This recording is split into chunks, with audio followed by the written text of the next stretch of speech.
1 minute and 30 seconds left till the start of the stream. So hello guys, welcome. This was a moment before Raquel Lily. I hope I have pronounced her name correctly, and she won't kill me for resharing her song. So here's a bit of her song before we start.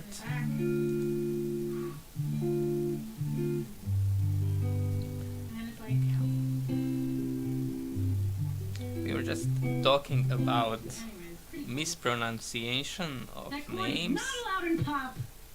You know, that's not true. Stevie Wonder's pop.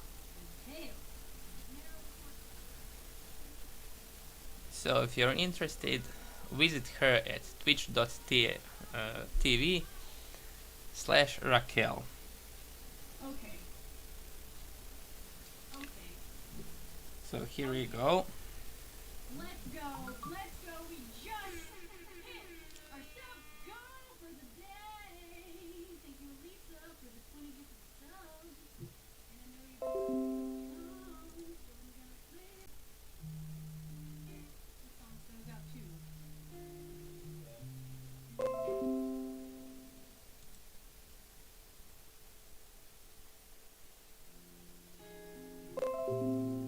Our one and only MVP 69. The camera's way too close to us. Okay, we're live. Yay! Hey, hello everyone and welcome to another 3DS London, which is this time very, very special because it's not just the 3DS London, it's 24 hours of chaos. We have the great opportunity to celebrate this event with all the community and being all together, which is amazing. We have a great lineup of speakers, as always. And we have the usual crew, the usual suspects, like D2 conference guys, we have Mikas with the cocktails, we have the 3DS crew, and we have a great lineup of speakers. So I will start with introducing the hosts first. So let's start with me because I'm talking. My name is Joanna and I'm a 3D artist at Ink. I'm also a board member of 3DS London and London ACMC Graph. And with me tonight, co-hosting the event is Nigel, which everyone knows. Hi, Nigel. Hi, everyone. We have Josh and Fabrice, and we have a lineup of great speakers. And I just wanted to say a massive thank you to everyone who is attending tonight, like all the panelists, all the speakers. Thank you very much for being with us. I know we have people from joining all over the world, which is amazing. So we have a great companies. We have Kate from The Mill. Hi, Kate. We have the director. Hi, Rune. Hello. And we have Nick from Unicorn. Hello. Hi, everyone. So thanks again for being with us. It's amazing. I'm so excited. Thank you, ChaosGroup, for making this happen, and Nigel as well. I'll give the words to Nigel now to kind of get the introduction to how this whole crazy thing happened and what we are doing. And yeah, Nigel, can you join in this? Pass it off to me. Right, so this is really exciting for us, 3DS London. That the Simon, give us a wave, Simon. Simon started 3DS London 15 years ago. Mainly starting off as a 3DS Max user group, but it has been going for 15 years, month on month. We'll jump onto Simon in a sec to just talk about our legacy or our background, but essentially how this 24 hours started. It started right back in, really we started talking about something at the beginning of the year with Chaos, and Chaos were planning to back a really big London party for us, big celebration, but of course 2020 didn't work out the way that we all planned for it to work out.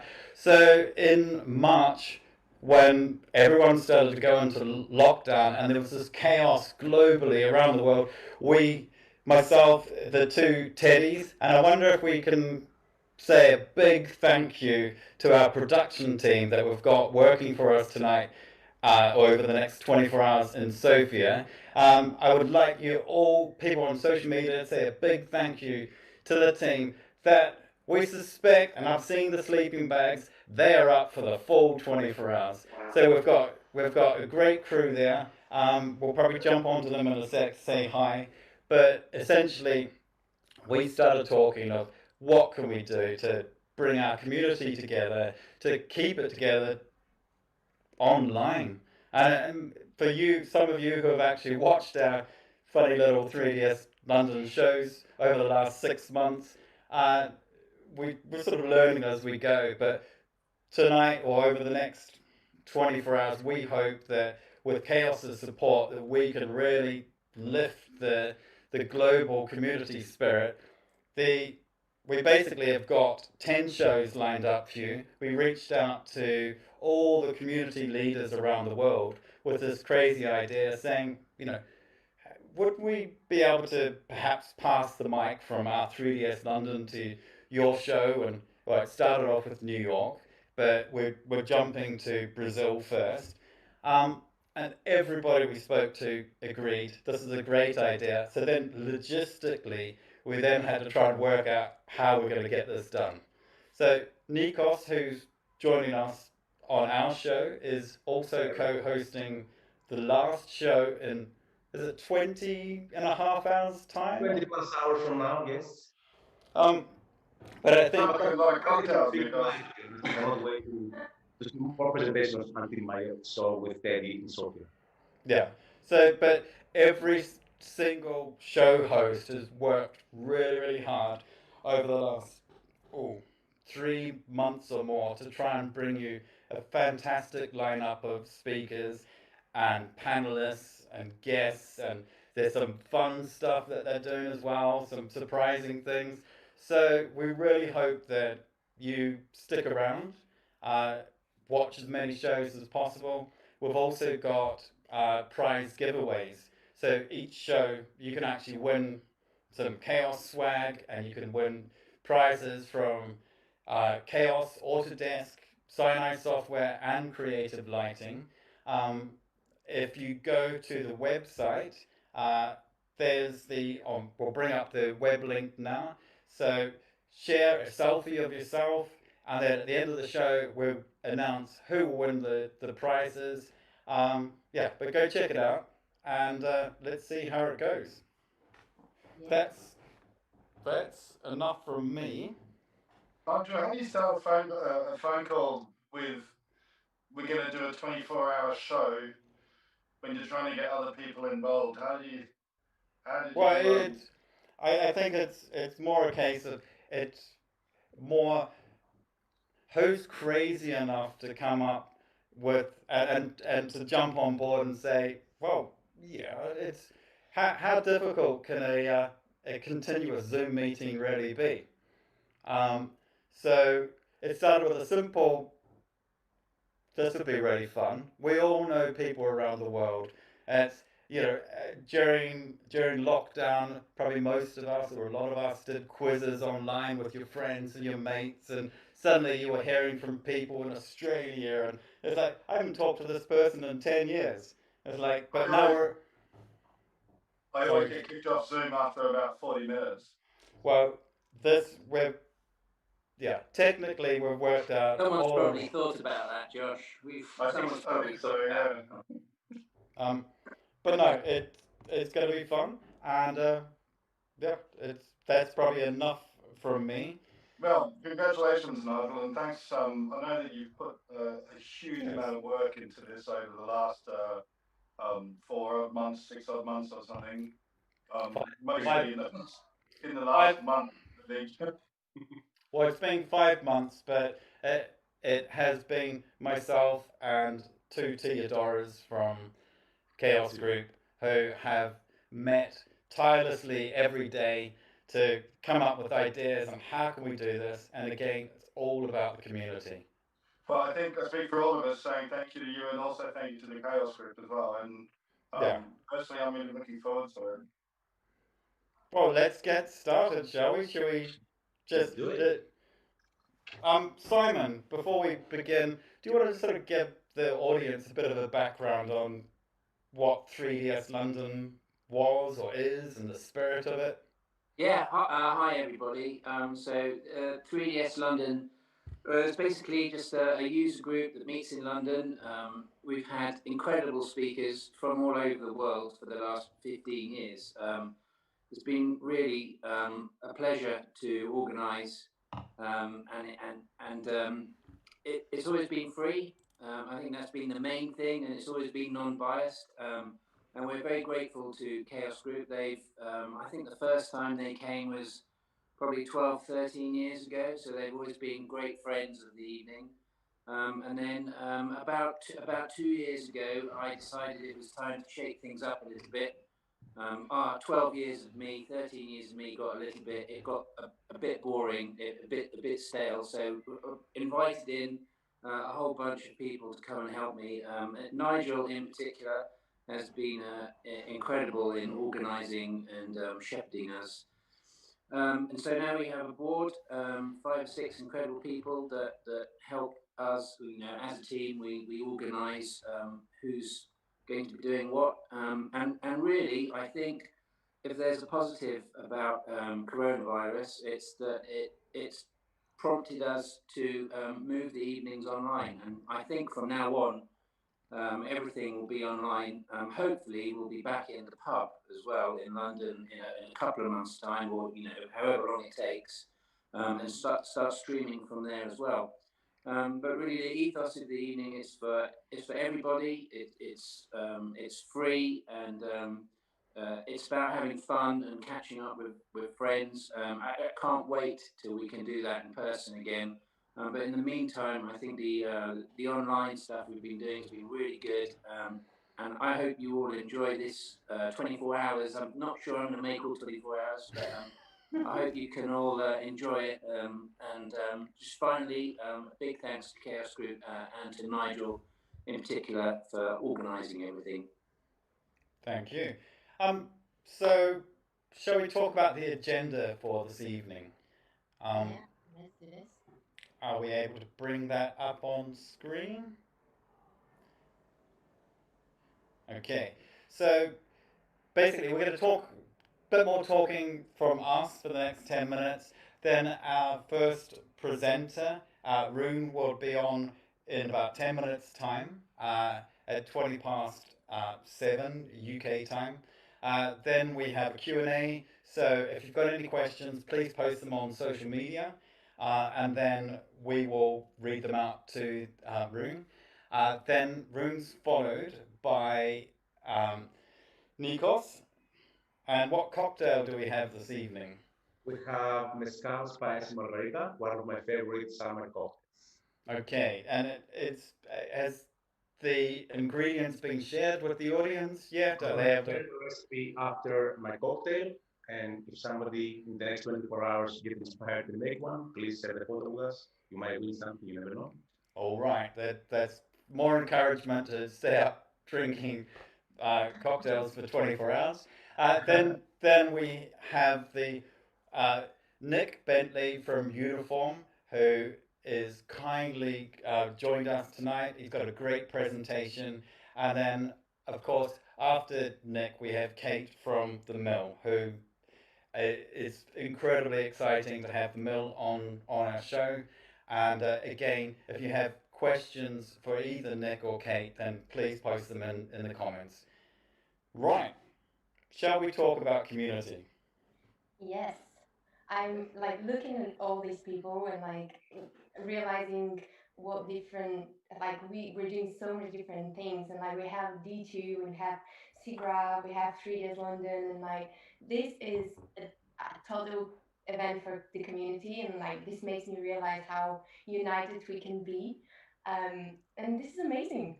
Well, I think we're, for those of you in ArcViz, we do have Jason and Fabio who did a week of this last week. Guys, do you want to sort of give any pointers to the other hosts on over the next 24 hours? Anything? to pass over. What kind of Luck- drugs? What kind of drugs do you use to stay awake 24 hours? well, luckily we didn't do 120 hours of chaos, so it wasn't, but it was full days. We did full. We were there the whole day each day. So Did you have shower breaks? yeah, we got to sleep a little bit in between. Um, I don't know. But I guess the best tip is just have fun. the, Have You, fun. you haven't shaved for 4 or 5 days. I'm suspecting you might have been relaxing since Friday. Yeah, I've been relaxing. Yeah. I managed to get a shave for the last show. for those people that don't know what D2 is, do you want to sort of explain? Sure, go ahead, Fabio. All right, so I apologize in advance for my loudness. I'm Italian. It comes with a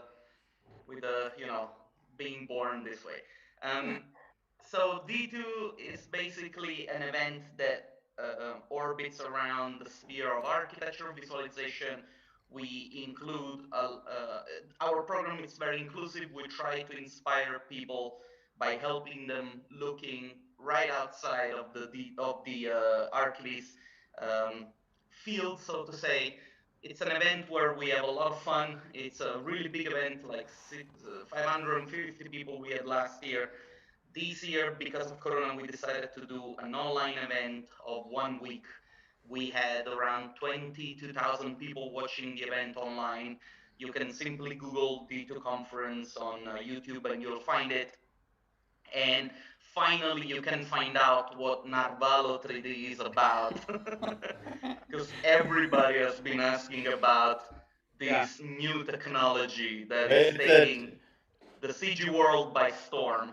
It's pretty exciting tech, and I think a lot of our viewers will be turning to it for the future, not just for its fruit baskets, but maybe fruit baskets in film, um, maybe in games, maybe in This is VR. all very confusing to you. You just have to go watch. You need more fruits and possibly vegetables in your diet. So And that's one way to do it. from what was the highlight then from last week for you guys? When it was over? No. I am listening to this. No. I really enjoyed having someone in the studio with us. We had one session where we had Isolt, Cyber from Beyond, and he came to us and we sat there and did sort of an interview with him, and that was really nice. It was a nice change of pace from the other things, and we actually got to interact, face to face with him at a safe distance, of course. Cool. Well, let's bring in Joanna and Kate, who are both involved in SIGGRAPH London. It's SIGGRAPH online at the moment. How's all that going? We are online. We are having loads of them basically since April. We've been hosting online events pretty much every single week, even from smaller meetups to bigger events. We had Drink and Draw, Bring Your Own Animation. Next week we are hosting Bring Your Own Comp, which is a new format of the event. So anybody who is compositor is very welcome to join us as well. And yeah, it's really good. I'm glad to have Joanna on the board as well because she's helping a lot. We had even events for the universities, and she brought the Bournemouth University students, and we were having this recruiting show where they were showing their final projects, and it's really great to see the community coming together. As being said, it's everybody now. We are open to the whole world, so we have people from all around the world joining us, and it's nice to see the feedback from them as well. Well, I think that's a given.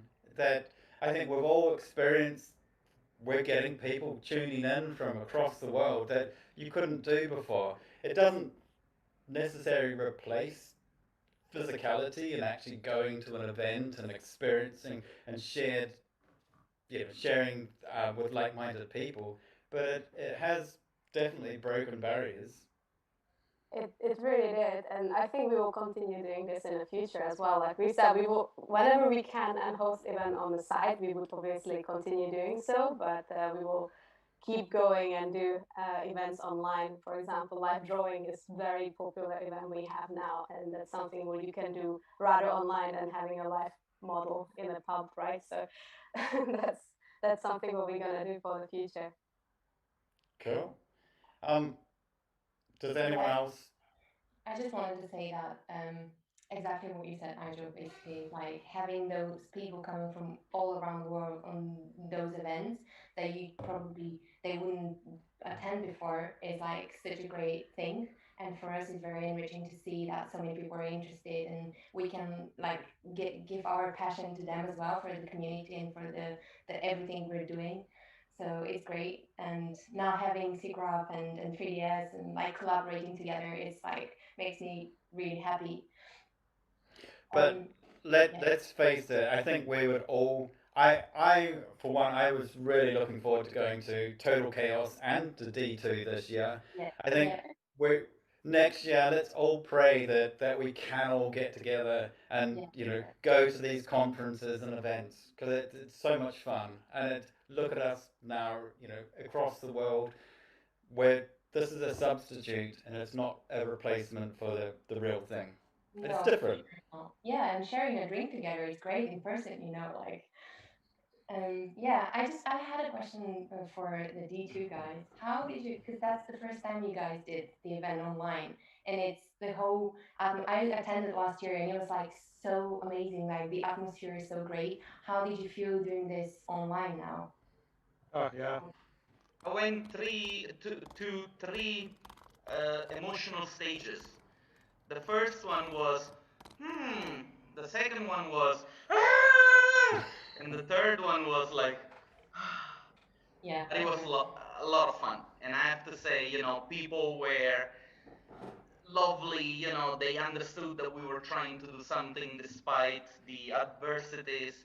And I think that this was the most satisfying part, the fact that, uh, people came up to us and say, thank you, this is the kind of stuff that we need to pull through. Because, we always talk about the artistic side of the job or the business side of the job. Sometimes we forget about the fact that we're humans and we need to get that support from our fellow friends and colleagues to just be able to, look for the next day and then the next week and the next month and then hopefully get out of this crisis all together as a community. I just wanted to add that of course the whole reason we do the live events just like 3S London is that the main reason to go there is to get together with everyone and chat and catch up and meet new people and so on.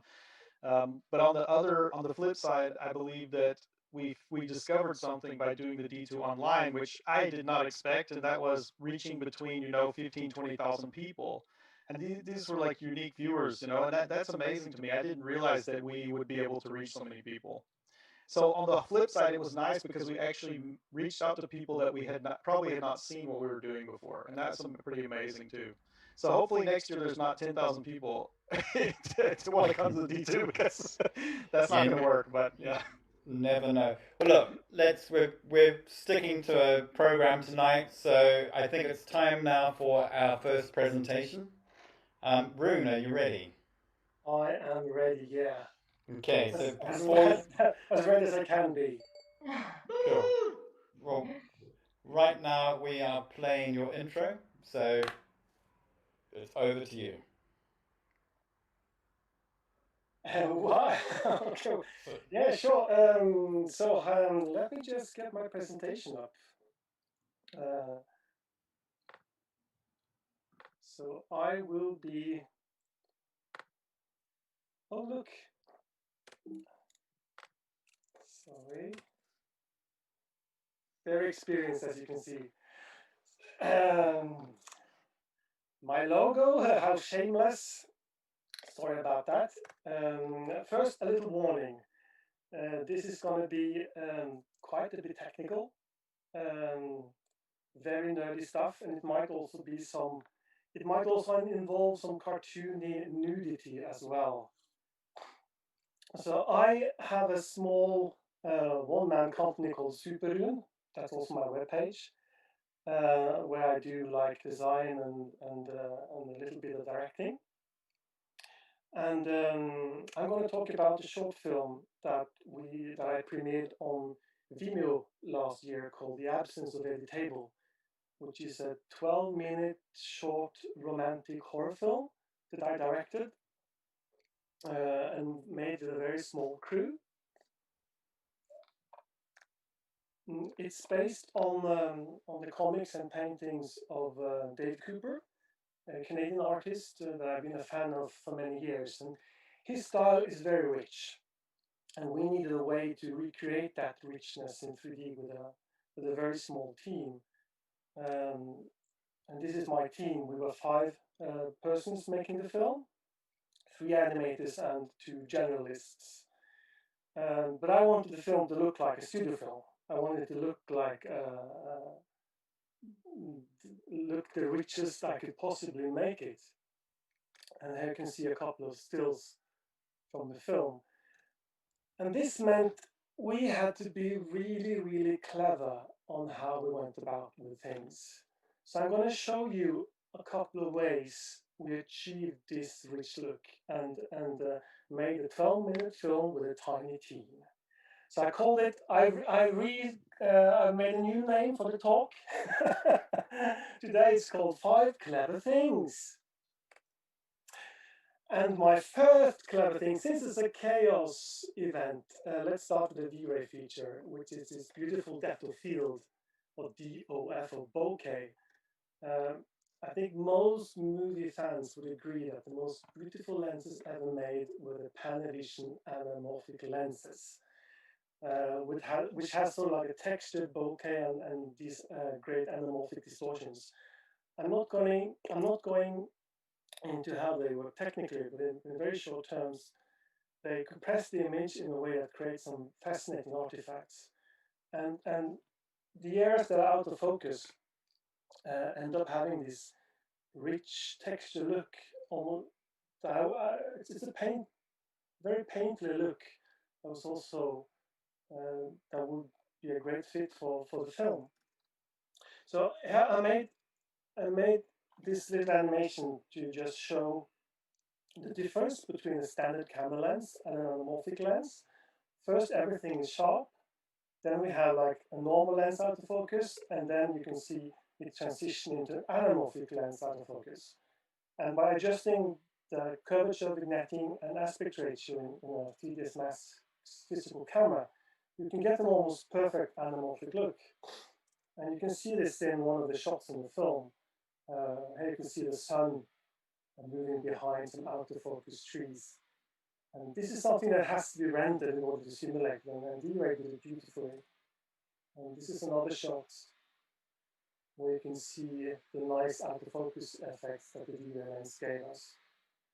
So you can see, especially these cat eye effects on the side, that's something that's so analog. It's great to see that in 3D. Okay, tip number 2. Names as a pipeline. So I mentioned we had a very, very small team.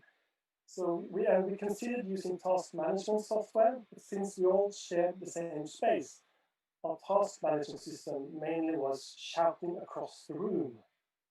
And our asset database was Johan's brain, which was literally the brain of my 3D supervisor, Johan. But we needed some way of storing shots and shot lengths, preferably without a database. They had to stay inside the 3D scenes. So I thought, why not just use the camera name for that? So this is what I came up with, which is embarrassingly simple, which is just having the frame range in the camera name. And when we decided on that, I made a simple script for the animators so that they could change the cameras from a drop-down menu, and the scene would then change to show the camera in the ranges in the file name. Again, really, really simple. So if an animator wanted more frames for a shot, then we just changed the name of the camera. And this also carried on into rendering.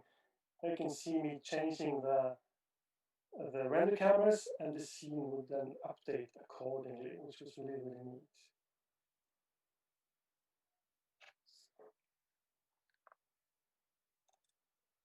Another thing I wanted in the film was real handheld cameras, because I've seen handheld cameras done in 3D before, which are either animated by hand or made with like mathematical noise. But I wanted the film to look like it was shot by a properly weighted high-end movie camera.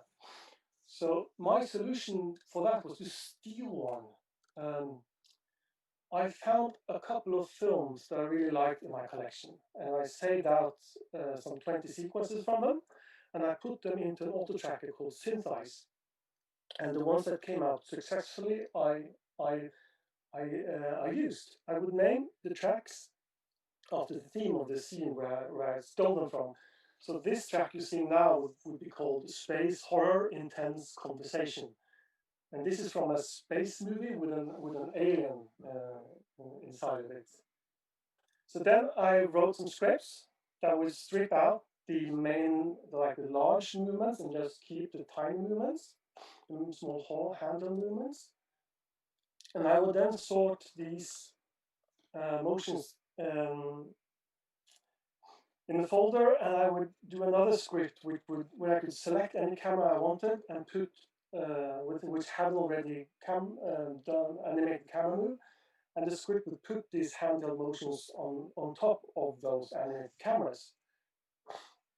So here you can see me putting 3 different handheld motions on a camera that is moving down the hallway. So every single camera in my film was handheld with a proper real camera. And I tell people that the film was shot by some of the best cinematographers in the business. Number 4, which is Grow Effects, which is a great plugin that I've been using for some years.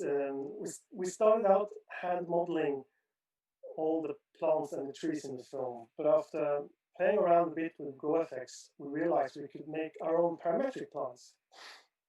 So Grow Effects is commonly used for realistic plants. We found it very easy to make stylized plants with it. So the clue was to hand model the leaves and the fruit, and then use branches and trunks that were simple and mostly curved.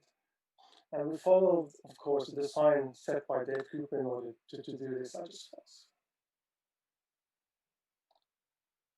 So, and thanks to the seed values and everything, we could very quickly populate the scene with thousands of unique plants that looked handmade, but were all parametrically made with GrowFX.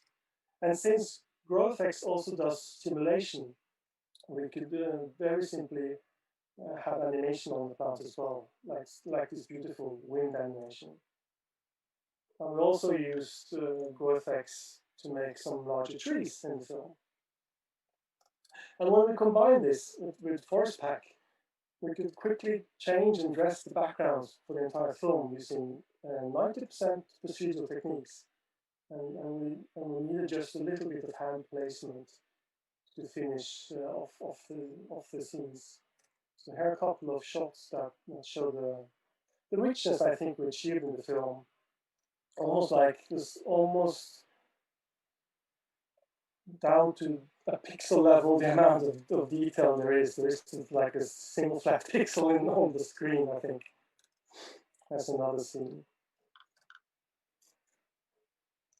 And finally, for my final tip, I want to mention Jiggle, since that's such a fun little plugin. While the main characters in the film, they were fairly simple, but for some of the more complex ones, we needed muscle simulation. And 3ds Max has very few solutions for muscles. And the plugin that I had been using for VFX was discontinued some 10 years ago. So I want to give a shout out to this guy called Marius Silagi, which is a developer who has a couple of fantastic little plugins on his site. And one of them is this 20 euro plugin called Jiggle, where you can just paint like a selection on your geometry, and when the geometry moves, those points will jiggle, which is fantastic and also very, very fun to play with. So I hope this comes across the compression on Zoom, but here you can see one of the girls in the film. She has no jiggle on the left version, and she has too much jiggle on the right version. even though you could debate can there ever be enough jiggle. And the middle one has the correct amount of jiggle that we use in the film, which was subtle but enough to make you believe in the character. And that's it. That's all I had. If you want to see the film, you can search for Eddie Table on Vimeo. The entire short film is there for you to enjoy. That's it from me. Let me try and stop this share.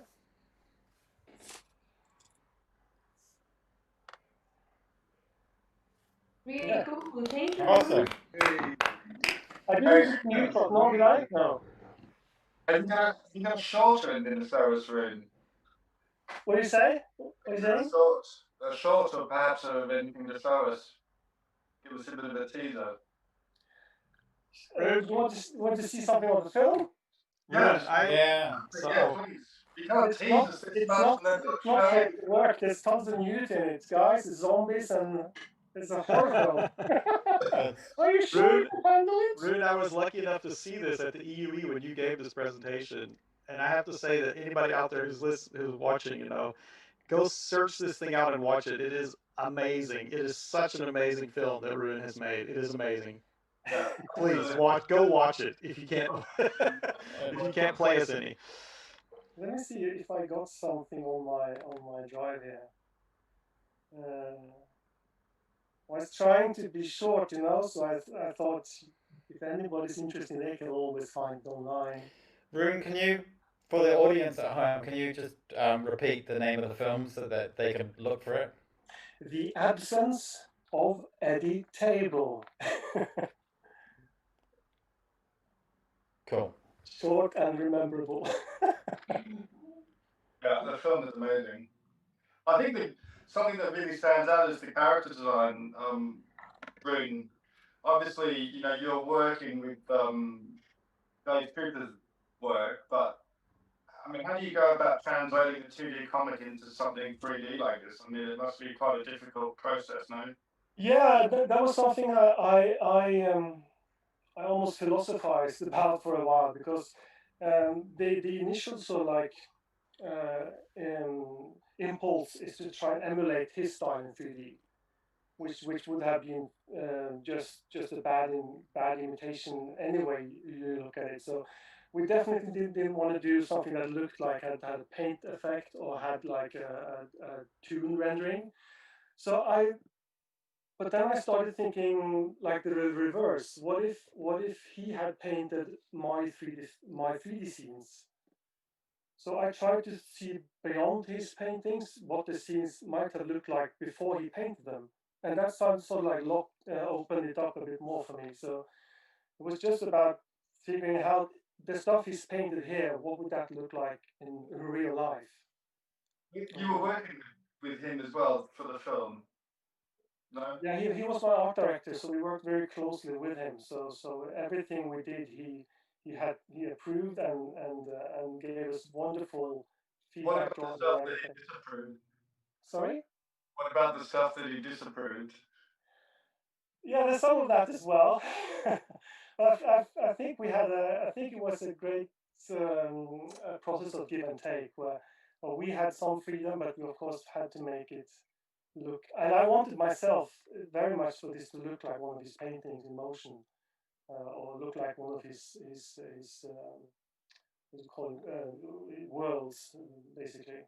Yeah. I can see that Bell Vanderwoodson is asking you about whether or not your Super Tools script, particularly the camera motion script, is available for sale.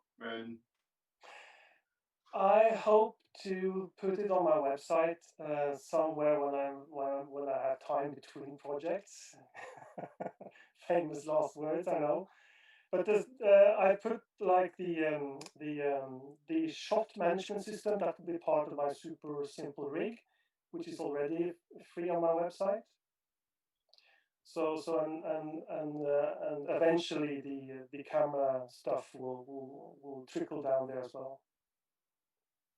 Okay. In the film,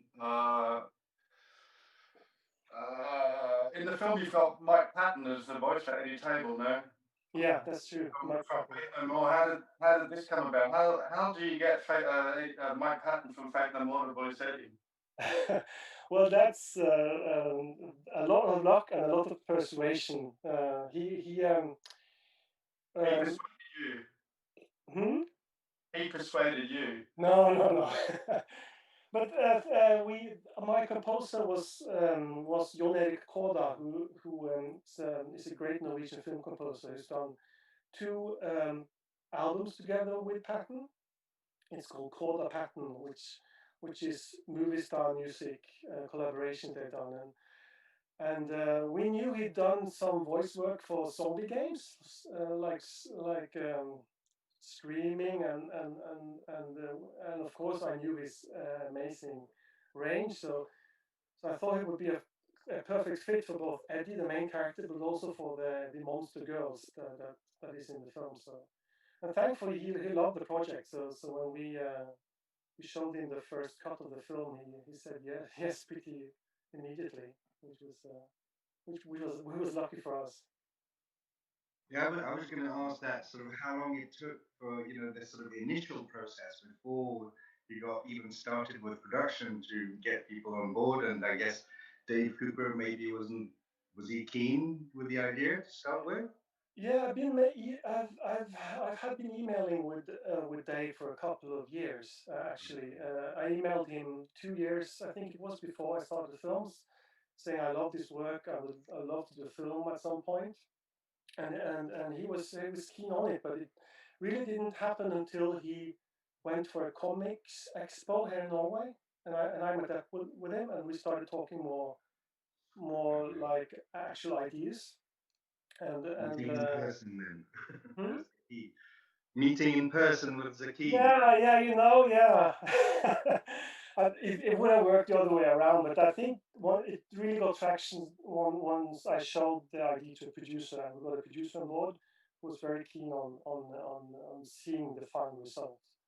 So, and in Norway we have state funding for short films, and that was also a very they also love the idea. So it actually, once we um, decided to do a short film, it only took a couple of months before we were in production. Hmm. So Pre-production. 2 years and 2 months. Hmm? 2 years Yeah, and that's two true. months. But 2 years of what are we going to what kind of movie are we going to make, and then okay, now we're making a film. Let's find a script. Let's find a crew. Let's make this thing. And Brilliant. then it was 6 months of like asset building, animation, and then me and Johan spent about a year rendering the thing. Wow. Rude, were you and your four colleagues, were you all working together in the same building, or were you all remote? The only one that was remote was Dave, who was in Canada, and some of the assets team. We had two companies in Oslo who had we had a modeler in two modelers basically in two different companies who did the characters and some of the like hero models for the film. But most of us were in the same office, which made it really easy to. That's why we didn't need any asset system. We could just shout across the room and have stuff done.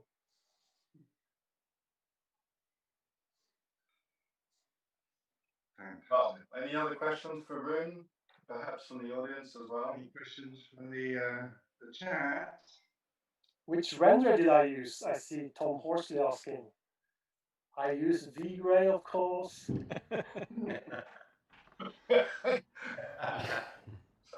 Rune, I just wanted to ask, is there somewhere that people can see this at the moment? Yeah, it's I can write I can copy and paste the link into the YouTube chat. Yeah, please do that. Did you find a thought for us so we can get just a little sample or something? Or is I'm not sure if you can do it on the chat, but ChaosGroup can. Whoever has the host of the channel can do it, I think. Yeah, Chaos Yeah. can do it. So it's been traveling the festival circuit for a while, but we premiered it on Vimeo. I'm available now. See if I go to Vimeo and search for edit table. Yeah, just Perfect. Johan Bellmans is asking if we can expect more films like this in the future. What's coming up next? Well, I am working on a new short film at the moment. I'm planning one at the moment and done some tests. So if everything goes the way I hope, I might be starting a new short film in winter. I hope. You should move into politics, Rune, with an answer like that, I think. Was it that vague? Well, we'll see. It's difficult getting something funded, even though you've done something that's been fairly successful before, because there's so many people want to make films and there's so little funding here in Norway. So I need to find some really, really good arguments for why this film has to be made. Yeah. Cool. Well,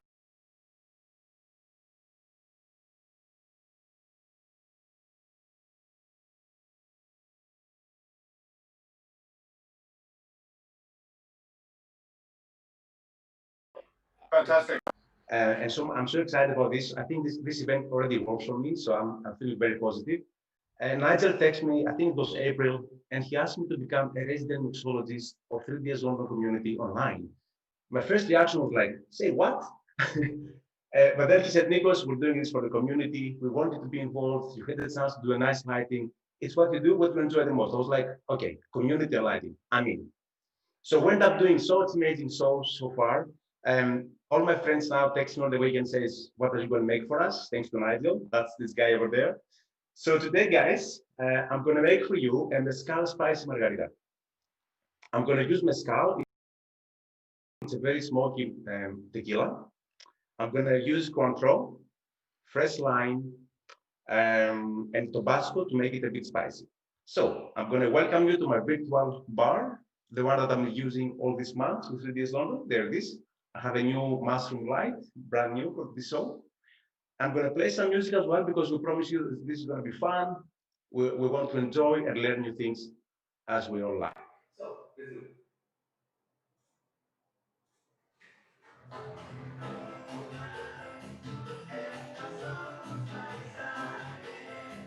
Okay, here we are.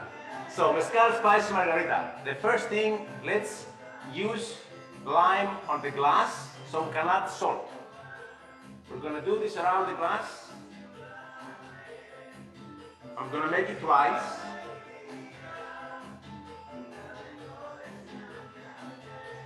And then I'm going to add some salt.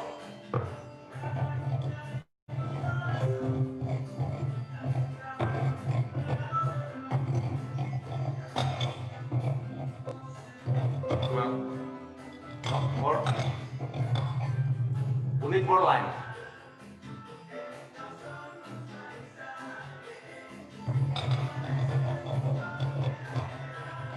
That's better. There it is. So, now let's add some ice.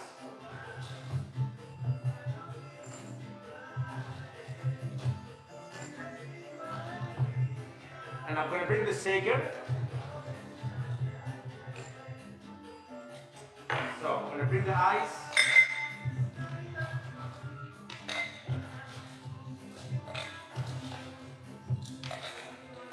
I think that's enough.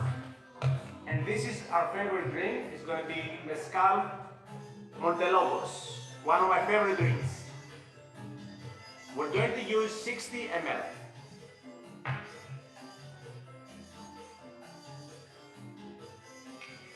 So 60 ml of mezcal. Next, we're going to use Cointreau. This is Cointreau. We're going to use 30 ml.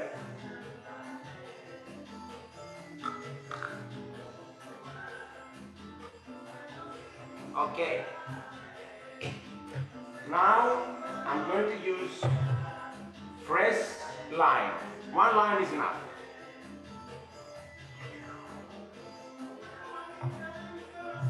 We have here agave syrup, one of my favorites.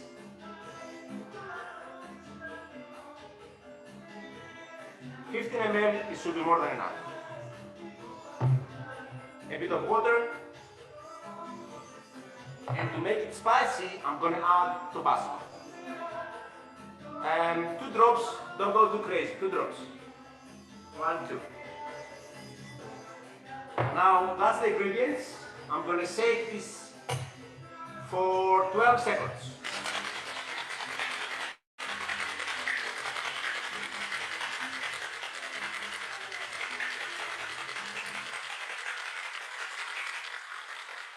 Okay, I think it's done.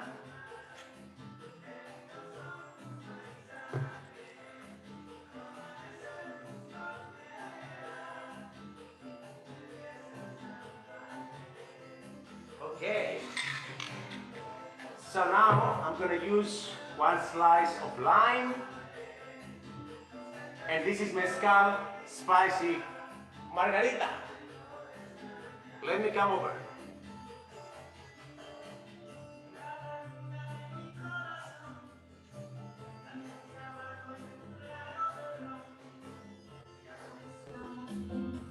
Okay, that's it. Cheers. Amazing. Cheers. This is Salut. Wow, that looks by amazing. far Cheers. Your the cocktails most are getting better and amazing better. Yeah. cocktail. Well, I'm planning, guys. I have to give you something new every day, so I'm studying. You know, it's hard. It's not my business, but I'm doing it for the community, as Nigel asked me. So, I, cheers, everyone. We have an amazing show for the next 24 cheers. hours. Enjoy the show. Let's learn new stuff.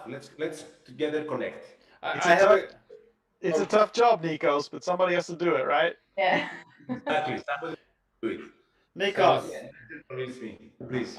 are you going to be doing a cocktail for show 10? Well, nobody asked me, but if you Well, let's ask the audience if they want if you you want to to, keep I, making. if they really want to, I'm happy to make one. Um, I'm hosting, I'm presenting. I can do also the cocktail. It's fine.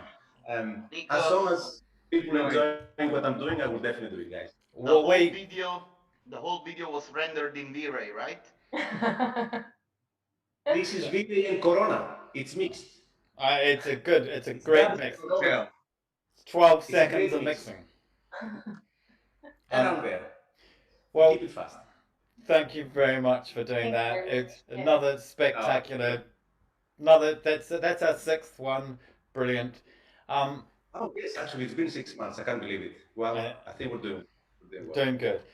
Right. We're doing So let's move to our second presentation from Nick. Are you ready to take over? Oops, take myself off mute. Classic. Right, 1 second. Here we go. Right, can you guys see that? Yes. Yes, perfect. Right, well, thanks very much for having me, guys. This is fairly nerve-wracking, especially after the amazing work that Rune has just shown. I think I need one of Nikos's mezcal cocktails more than just my beer. Anyway, so I can't promise such a visual feast tonight, but hopefully offer a bit of insight about how we've been exploring using the possibilities of online 3D content to help brands communicate more immersively. So I'll just start by giving you a little bit of background about Uniform. So yeah, for those that don't know, we set up in 1998, so been going for quite a long time now. We've always had quite a wide range of skills in-house.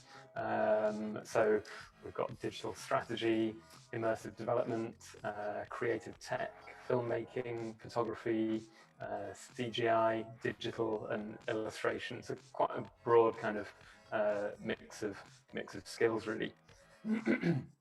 And there's kind of two main parts to our business. There's a creative studio for property in place, which is the part which I lead, and then there's the brand design agency side of things. And the kind of the three consistent things, the strands which kind of run through both sides of the business are strategy, creativity, and technology. And I think it's, you know, where these things kind of come together that we think we can offer the most kind of value to our clients. So for the brand agency, that means applying this approach to all sorts of things for the likes of working with Innocent, where we help them to develop new products, or rebranding everyone's favorite hot sauce, to designing footballs for people like Mitre, and to launching drinks brands, and helping communicate new products for fashion and sport, such as Canterbury and LS. Whilst on the property side of the business, we kind of take this approach, that kind of three-pronged approach, and work with high-profile architects and developers working on projects all around the world. And for those clients, it's all about how we can help them tell their stories through CGI and film and immersive. So I'll play you our reel. In fact, Teddy, would you be able to play film 1, please?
Sorry, so I think that one's finished now because I can't see what's actually playing. But yeah, so tonight I just want to kind of show you guys some of the ways that we've been helping clients communicate more immersively, and really just kind of exploring what we can do with online 3D content. So why immersive?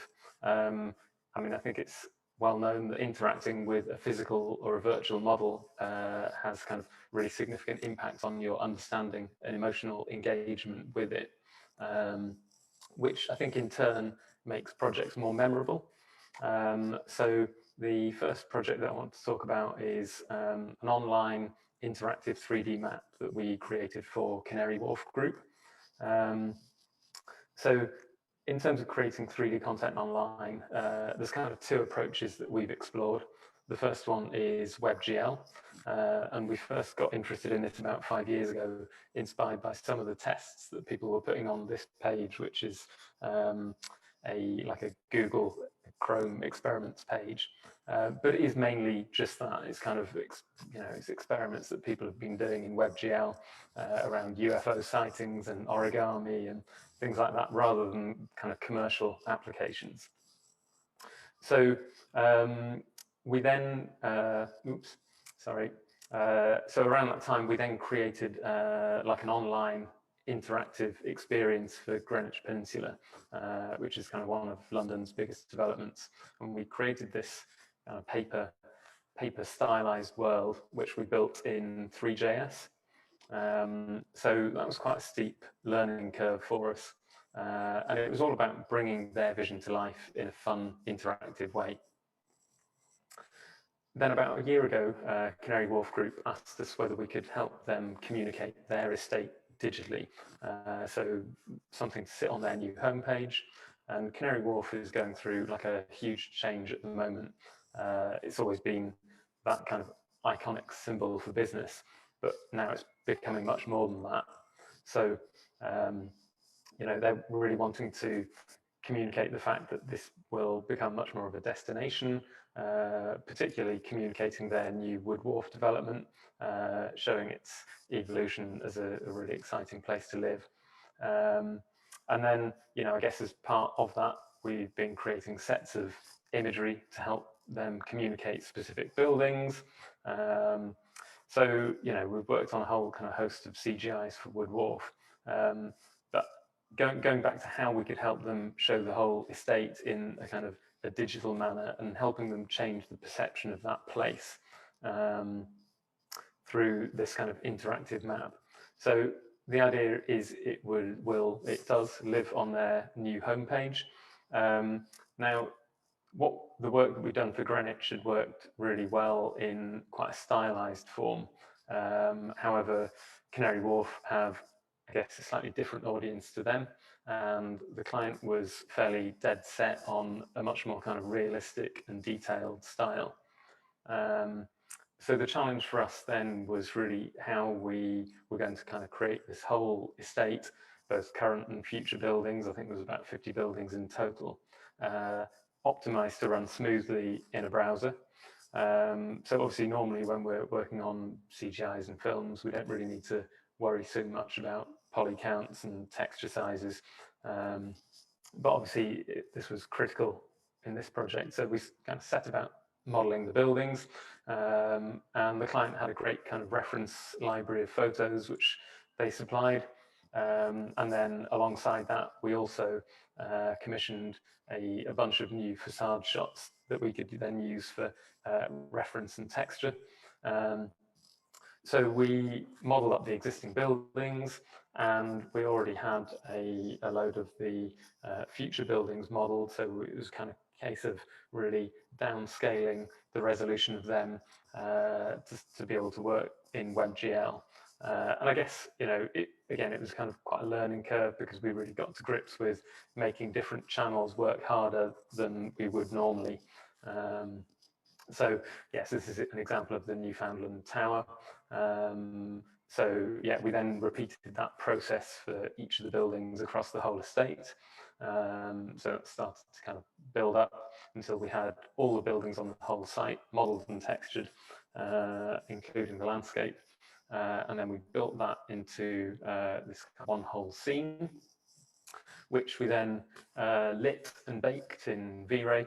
And these are just some of the textures for the whole site, and I love the way that they're all kind of neatly packed into place, and they look quite kind of abstract with these random recognizable buildings that we all kind of know, a bit like a model kit.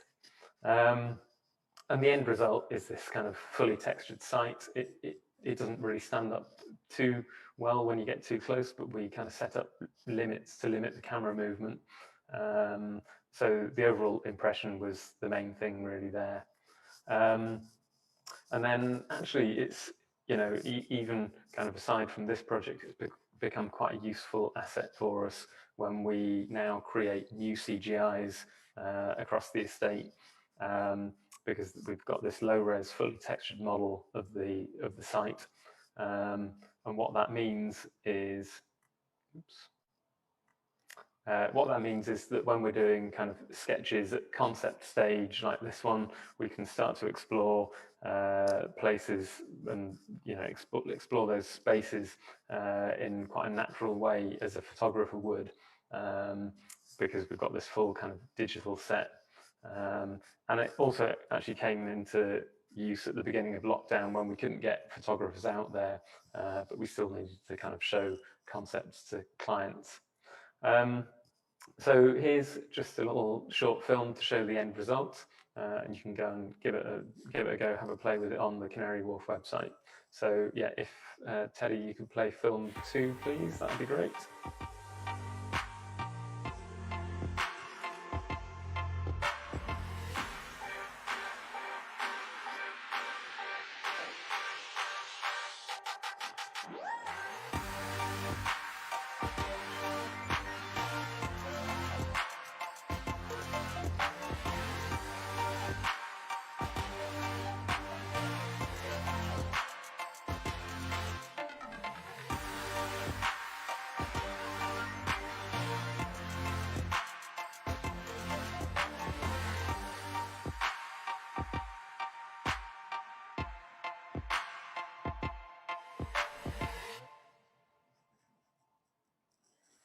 Oops. Okay.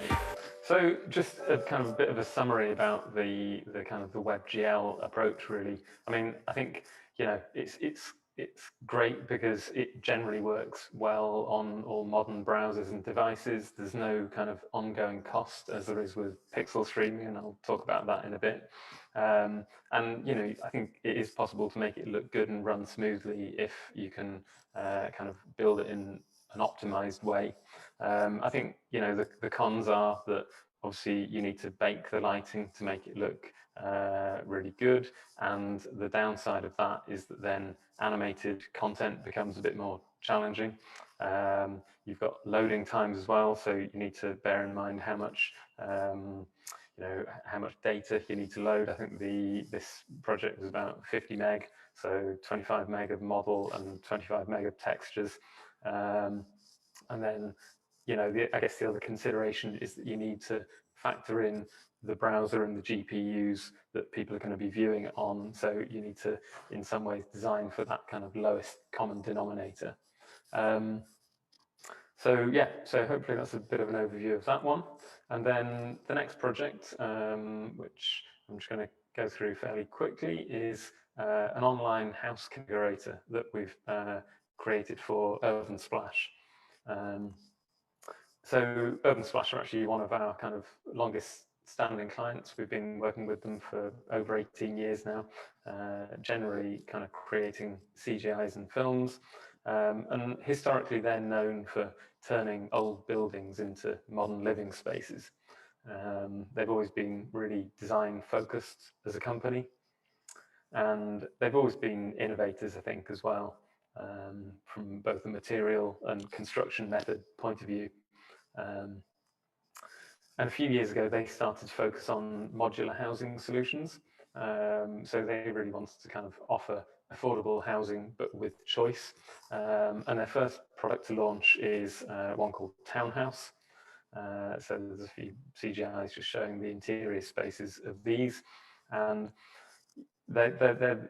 so they've recently joined forces with a Japanese company called Sekisui, and they're Japan's largest house builder. So yeah, they've got a huge amount of experience of modular homes as well. So really the idea is that buyers can configure your house to really suit your way of life. So what Urban Splash always talk about is that you're buying space from them, and then you can kind of configure that into open plan spaces or as many rooms as you like.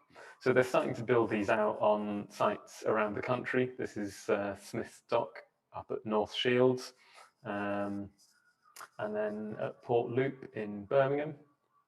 And the way in which they do it is all the floors built in a modular fashion in this super clean factory.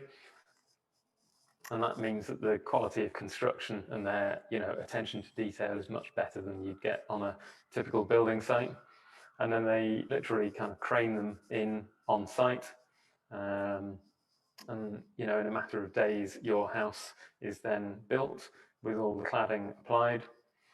And so this is an example of their previous configurator. It's quite kind of quite static, and it's a fairly linear journey, and this used just pre-rendered images.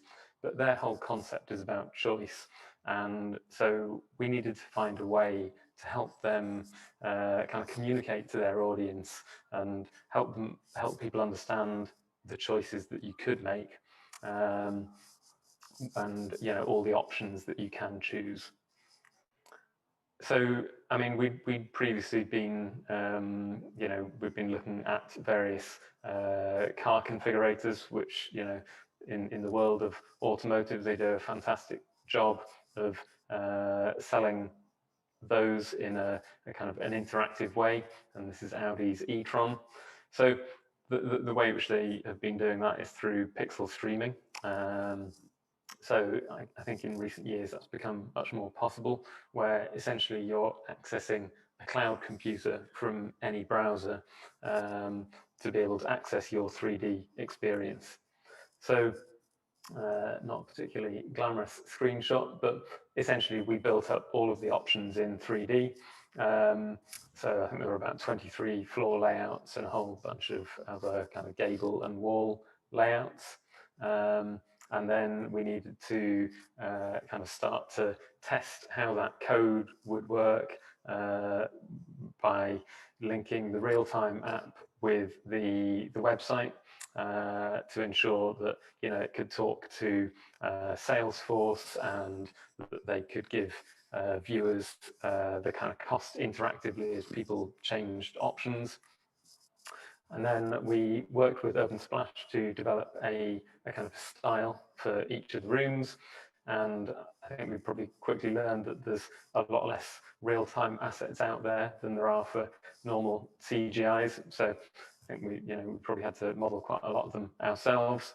So here's some details of just shots within the configurator itself. So in terms of choices that you get as a buyer, you can choose whether to have a 2-story or a 3-story house. You can choose whether your kitchen and living area is upstairs or on the ground floor. You get multiple layouts for each floor, depending whether you want open plan or more rooms. You can then change things like floor finishes and kitchen finishes and the spec. So I think all in combined, there's probably about, I think there was something like 9 million options. So yeah, and then obviously we needed to work closely with the OpenSplash's web developers. So we were linking this into their website. So it was just showing how that all worked. And then finally, in fact, Teddy, if you could play film 3, please, that'd be great.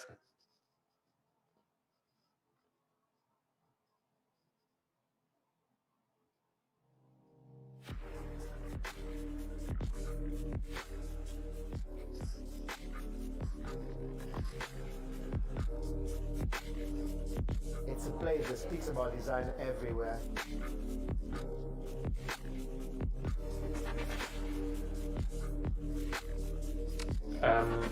I think this is the wrong film. I can't see it. It has this powerful meaning that lasts a long time.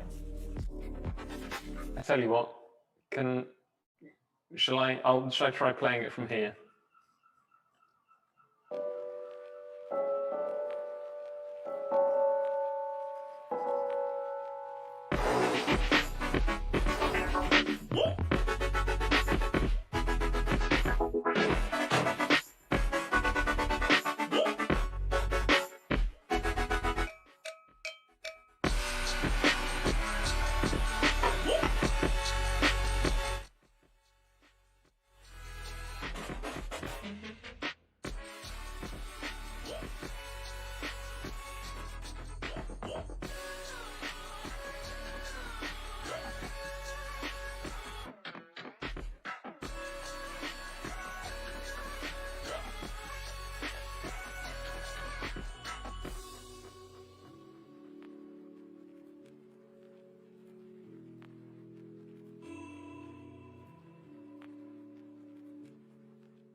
Fantastic, because it means you can get workstation level graphics on any device, any browser, anywhere.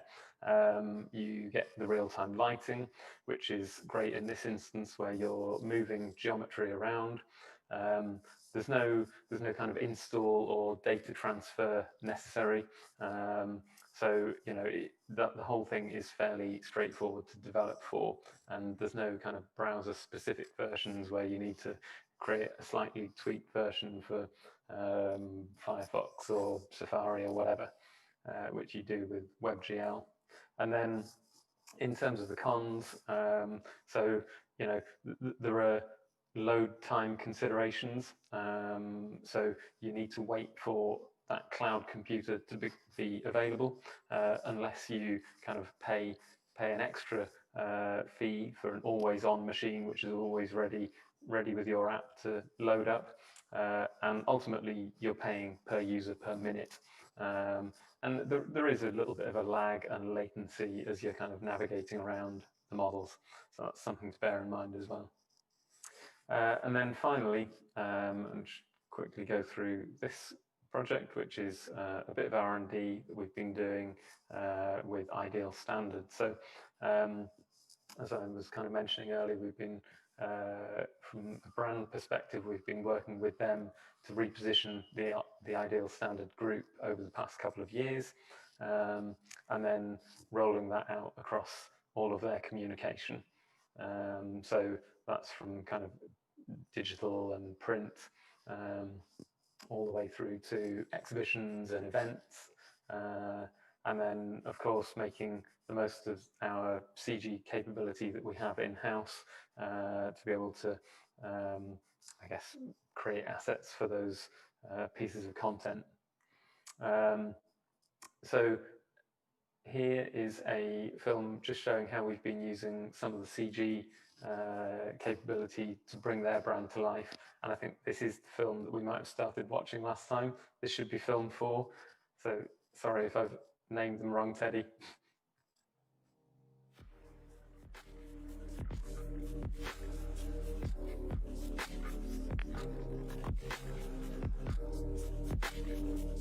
It's a place that speaks about design everywhere.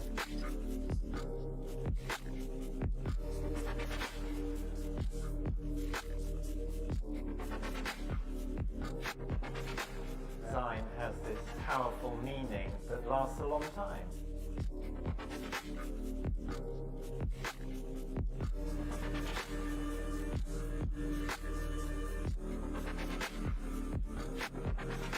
So this can include not only what we are doing today, but what we can do in the future.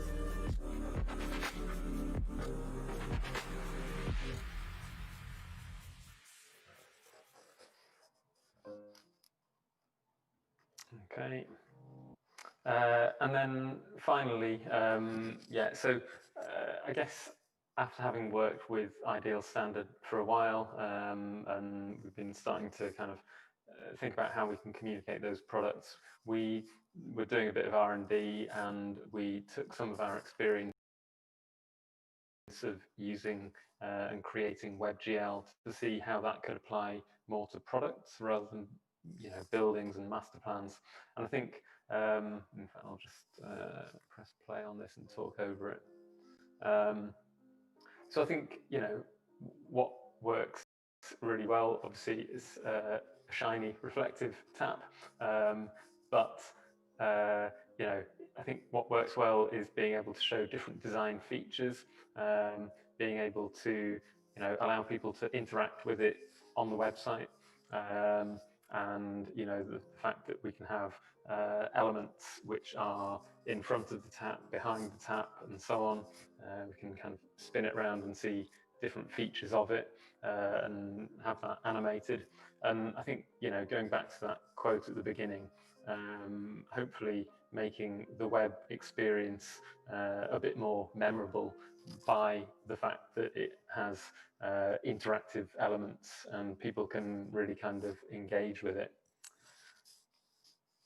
So yeah, hopefully that gives you a bit of an overview of how we've been using WebGL and pixel streaming to communicate 3D online. Thanks for listening, and let us know if you've got any questions and I'll try my best to answer.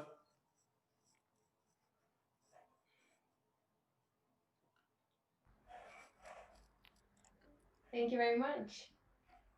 Brilliant. Nick, do you want to stop sharing your screen? Yeah, I think we're Oh, I thought I had. Yeah. There we go. Sorry.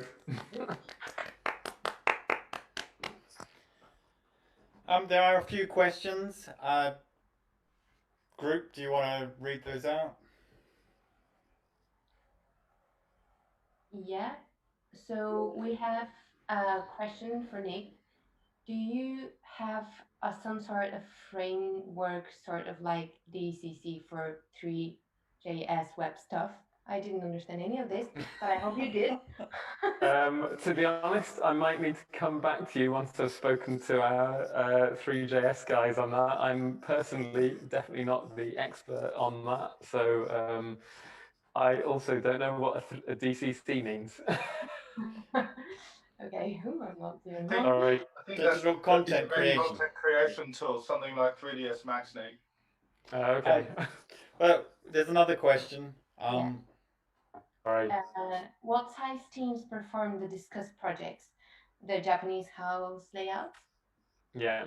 Okay. So for the configurator, that was probably a team of 3 people, um, and yeah, 3 with maybe at the beginning, for the page, more people kind of got involved with creating those assets, but then it was probably 2 or 3 guys then who were creating it in real time and then integrating that with the kind of the website and the web coding. Wow, that's quite impressive for so much work. Cool. Does any of our panel have questions for Nick? I do. Nick, you've been on the game for a very long time, forming Uniform back in the 90s. What trends or changes have you seen over the period or the lifespan of Uniform, and how are trends sort of, has it affected or changed the company? Is there any advice Yeah, for you that you have for people starting out now? yeah. I mean, I think that the ability to communicate things well, to understand your audience, and to be able to help your clients get their message across, as being one which has run through the whole time that we've been in business. Obviously the kind of quality of what we can all achieve now is significantly different to what it was back when we started. But I think from our perspective, I think that importance of putting on kind of concept stages of work is always critical. Um, yeah, I think in terms of changes, I guess we are starting to see and get more interest in communicating in wider ways than CGI, whereas 5, 10 years ago, people were coming to us for CGIs and films, whereas I think now the ability to be able to communicate immersively, whether that's online or through apps, is really important for customers wanting to connect, with their customers really. So, Cool. may I have a little question? Uh, the how is it received on the kind of the user end? Because I do a little bit of interactive content, and there's always this thing that the user may not always have the experience or the Yeah, training to yeah, yeah, yeah, yeah. And supposedly. I'd rather I just guess, yeah, and it's a good question because obviously we need to try and keep the interfaces as simple as possible. Um, I guess most people watching this are fairly used to navigating 3D models, moving in and out, panning, rotating, whereas many people aren't. So I think that being able to um, put kind of limits on how much you can, navigate it is probably important to be able to keep things simple enough. read But level. yeah, exactly. Yeah, yeah. But do you see people really adopting? Kind of, you see that they are using all the features, or I think so. I mean, I think for particularly for the configurator, it's still pretty early days. So it only launched about a month ago. So it's probably time that we need to do a bit more of a check-in with Open Splash to see right. see what impact it's having. But I think I think keeping things fairly simple is probably the key to a certain extent. Yeah, I agree. Yeah, even with the car configurators, I've heard, this we're kind of really keen to develop all these again millions of options and things like that, and then at the end, it's just sort of just seeing a Yeah. fairly simple set of proposals. It's kind of going to be a No, bit definitely. slow. But I think what it does do is because it is real time, you can see all of the options right there in front of you, so that when you do make those changes, you can see them there. And I think it is about helping customers really understand what the product is, whether it is a house or a car or whatever. Yeah, and that's amazing for that. I mean, there's Exactly. no Yeah. doubt. There's no ambiguity as to what it is. Yeah. Whereas sometimes just with a picture, the angle, you don't know. Yeah. Yeah. Right. Really amazing work, as usual. Thank you. Nick, thanks for the great presentation.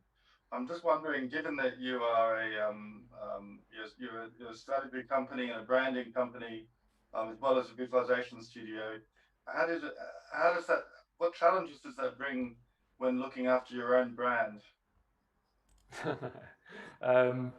Yeah, it's a good question, and I mean, yeah, it's one that we are, I guess, fairly continually analysing, and I guess like web designers as well, probably your own brand is sometimes the last thing which you do focus on, even though you probably should be, because obviously a lot of the time you're focused on your clients' brands. But yeah, I mean, I think it is.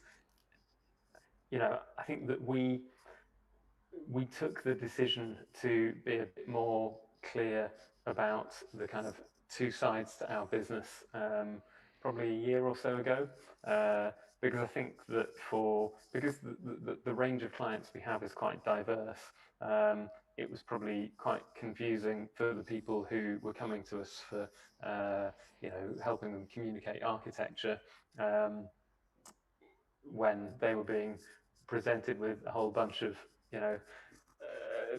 gin brands and other drinks and products. So I think that is probably something which has worked fairly well for us. And I mean, I guess we all still operate under the same roof, and there's a lot of kind of cross collaboration between the two sides of the business. But I think from an outward facing customer point of view, it's probably clearer now than it has been. Brilliant. I think there's a lot of pressure on property clients at the moment, given the current economic situation. I mean, how is that making them change their strategy? I don't know if you're allowed to answer that question, but well, I think that as the kind of the economic climate is tough, I think that probably puts more pressure on brands to communicate effectively with their audiences, and the people, the brands that can kind of create that standout by using memorable techniques like immersive, hopefully those are the ones which will kind of rise to the top, and we can show that it works, and what we're doing is the right approach. Excellent. Yeah, great answer. Yeah, thank you. Thanks. Thank you, Nick. Right, because I think we've got to move on. I'm getting the wrap up sign from Nigel. we're sticking to a Tight schedule. like glue tonight. Yeah, tight schedule. But that was brilliant. Thank you very much for joining us. Thank you so much, Nick. I've noted a couple of questions, but you can answer them later. Absolutely. Yeah. So we are going to move on now to Kate, and she is our final headline presentation for tonight. So Kate, are you ready? Yes. I think just share my screen. So. Right, there we go, roll the titles. It's all down to you. Oh no, wait.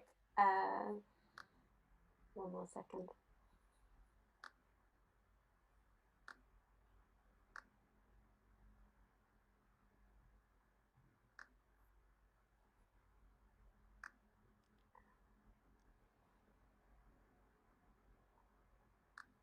All right.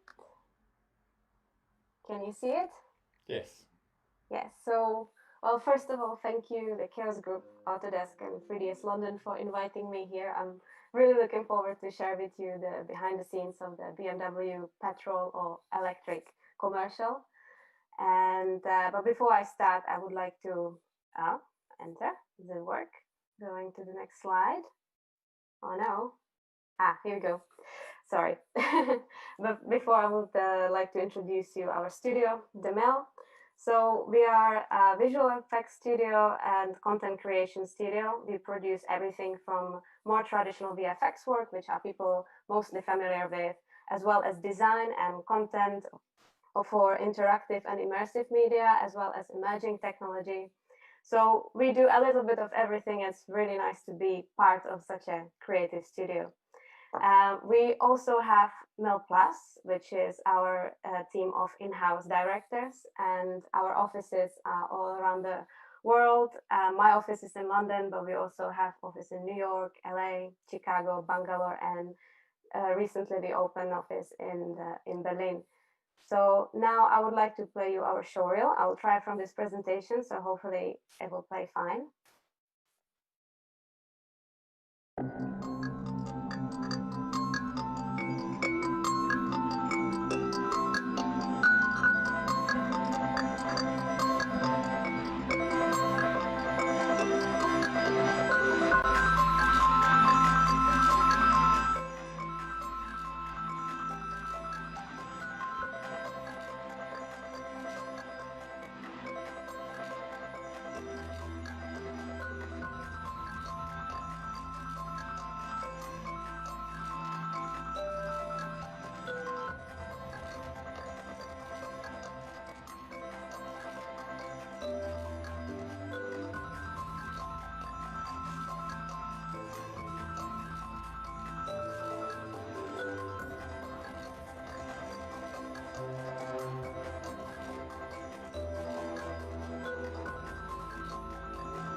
So this was what we do, and now I would like to introduce myself as well. So I'm a 3D artist, and I've been working at the mill for the past 2.5 years. But I was born in Czech Republic, where I also graduated from with a master degree from interior design. So basically, all the architectural visualizations and product design. That's something which brought me, and I started 3D because of that. And I did lots of architectural visualizations in the past, but my passion was more towards the moving picture, and I wanted to try to work in the big productions. So in 2011, I joined a company called Chaos in Iceland, and I was working on full CG stereoscopic feature film. And since then, I've been working in many different countries and productions. I work in film, TV, and advertising, which fits me the most. And yeah, as being mentioned on the side, I'm also a chair of the London ACM SIGGRAPH chapter.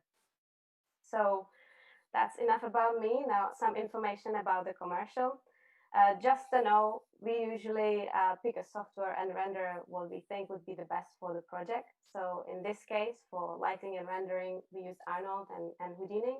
But I ask, for example, other departments like creative technology used V-Ray for their projects as well sometimes. And about the commercial, the client was BMW. The title of the commercial was petrol or electric. And as you know, like many car manufacturers, also BMW, I'm trying to go a bit more ecologically friendly, I would say. And they are developing new technologies. And this commercial is for their new range of plugins, the hybrid electric vehicles, PHEV. And we had to deliver three 30 seconds commercials for their three types of model, X5, X1, and M3, which combine this engine, which is with petrol and electric motor. The idea from the agency was that the main effect happens seamlessly. So you would be driving the car and it would switch basically from petrol to electric. And when it happens, there will be this pure white light going out of the car. And then when you switch back, it would disappear. So what we did, the mill done all the VFX, cleanups, and color grading. I would also like to mention the production company, Iconoclast, with their director, Rob Shue, and the agency, FCB Inferno, with the creatives, Ben Asher and Rob Farren. So the first step is a full CG car. Because this should haven't happened when we received the storyboards for the commercial. We knew about the effect and we know about the idea, but we at least started preparing the car. So we receive it as a kit data, which we brought into Maya. Then we prepped it to be able to export it to Houdini. And then we were using the Arnold operators to bring the look depth in. So this is example of how these operators look like. We basically use the collections and with the unique alembic path and for a specific piece of car for a specific car piece. Sorry. Basically, let's say if you would have a chassis or the window glass or lights or plastic bits, this would be all linked with the collections, and then you would set the parameters for the shaders and everything by then. Then it would be published as a digital asset through our pipeline, and then it will be distributed to other shops. So first VFX test. Meanwhile, the shoot was happening, and they told us that they are building this custom LED rig, which was specifically for this campaign and for the illumination effect, but we didn't know how strong the illumination would be and how efficient it would be, how much we'll be actually doing in the end in CG or in post-production. So we did these effects. The first one on the left, on the top, is like sort of a glove when like the electricity going through the car.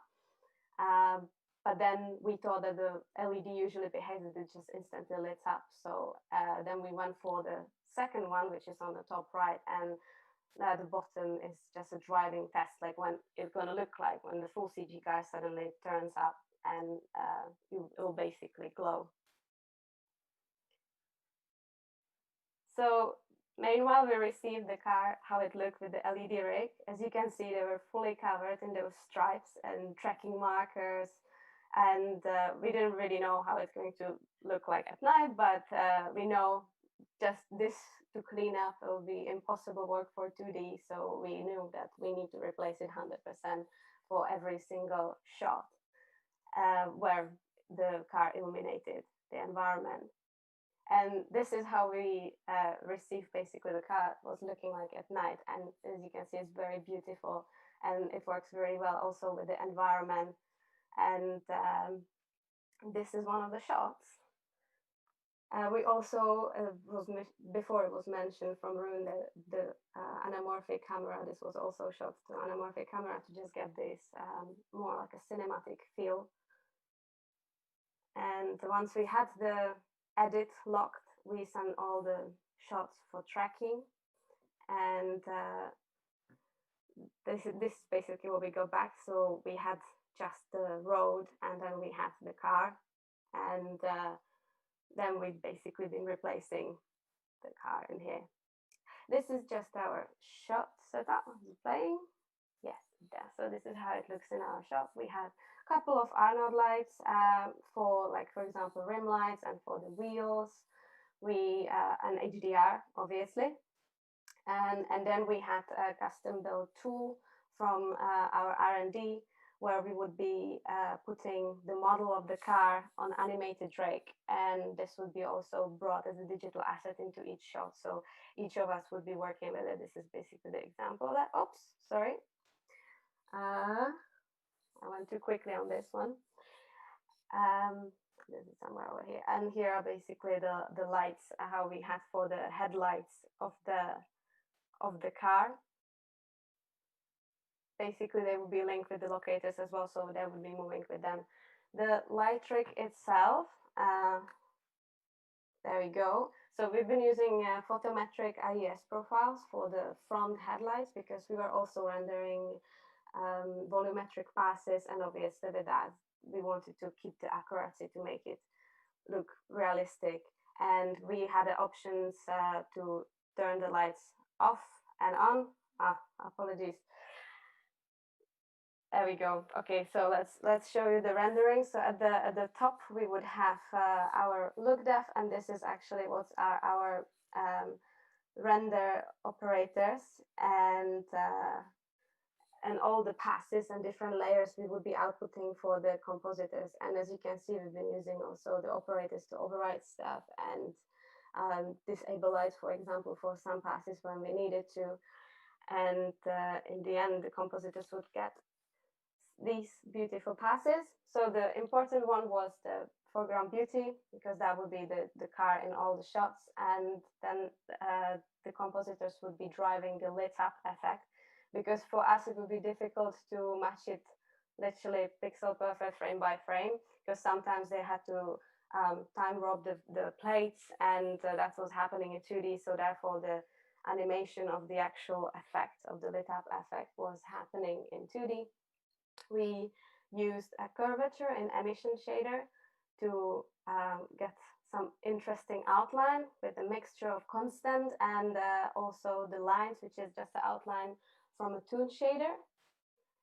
Also, you can see the volumetric lights on the middle side, and mesh lights as well for the entire chassis, because we know that there might be some light coming through also through the wheels. So we put them in the red channel, and then we kept the chassis on its own on the green channel. So in Nuke, you can basically pick one or the other channel and try to illuminate it, because loads of our shots are actually happening in outside environment in night, and sometimes you're going through the forest.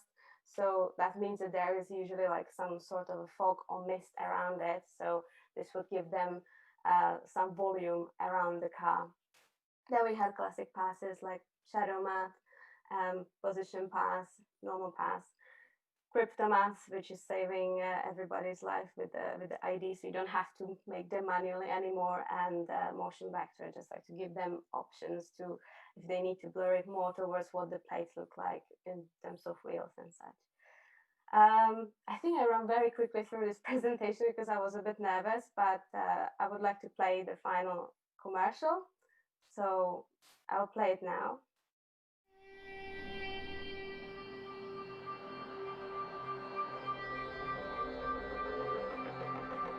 Petrol or electric?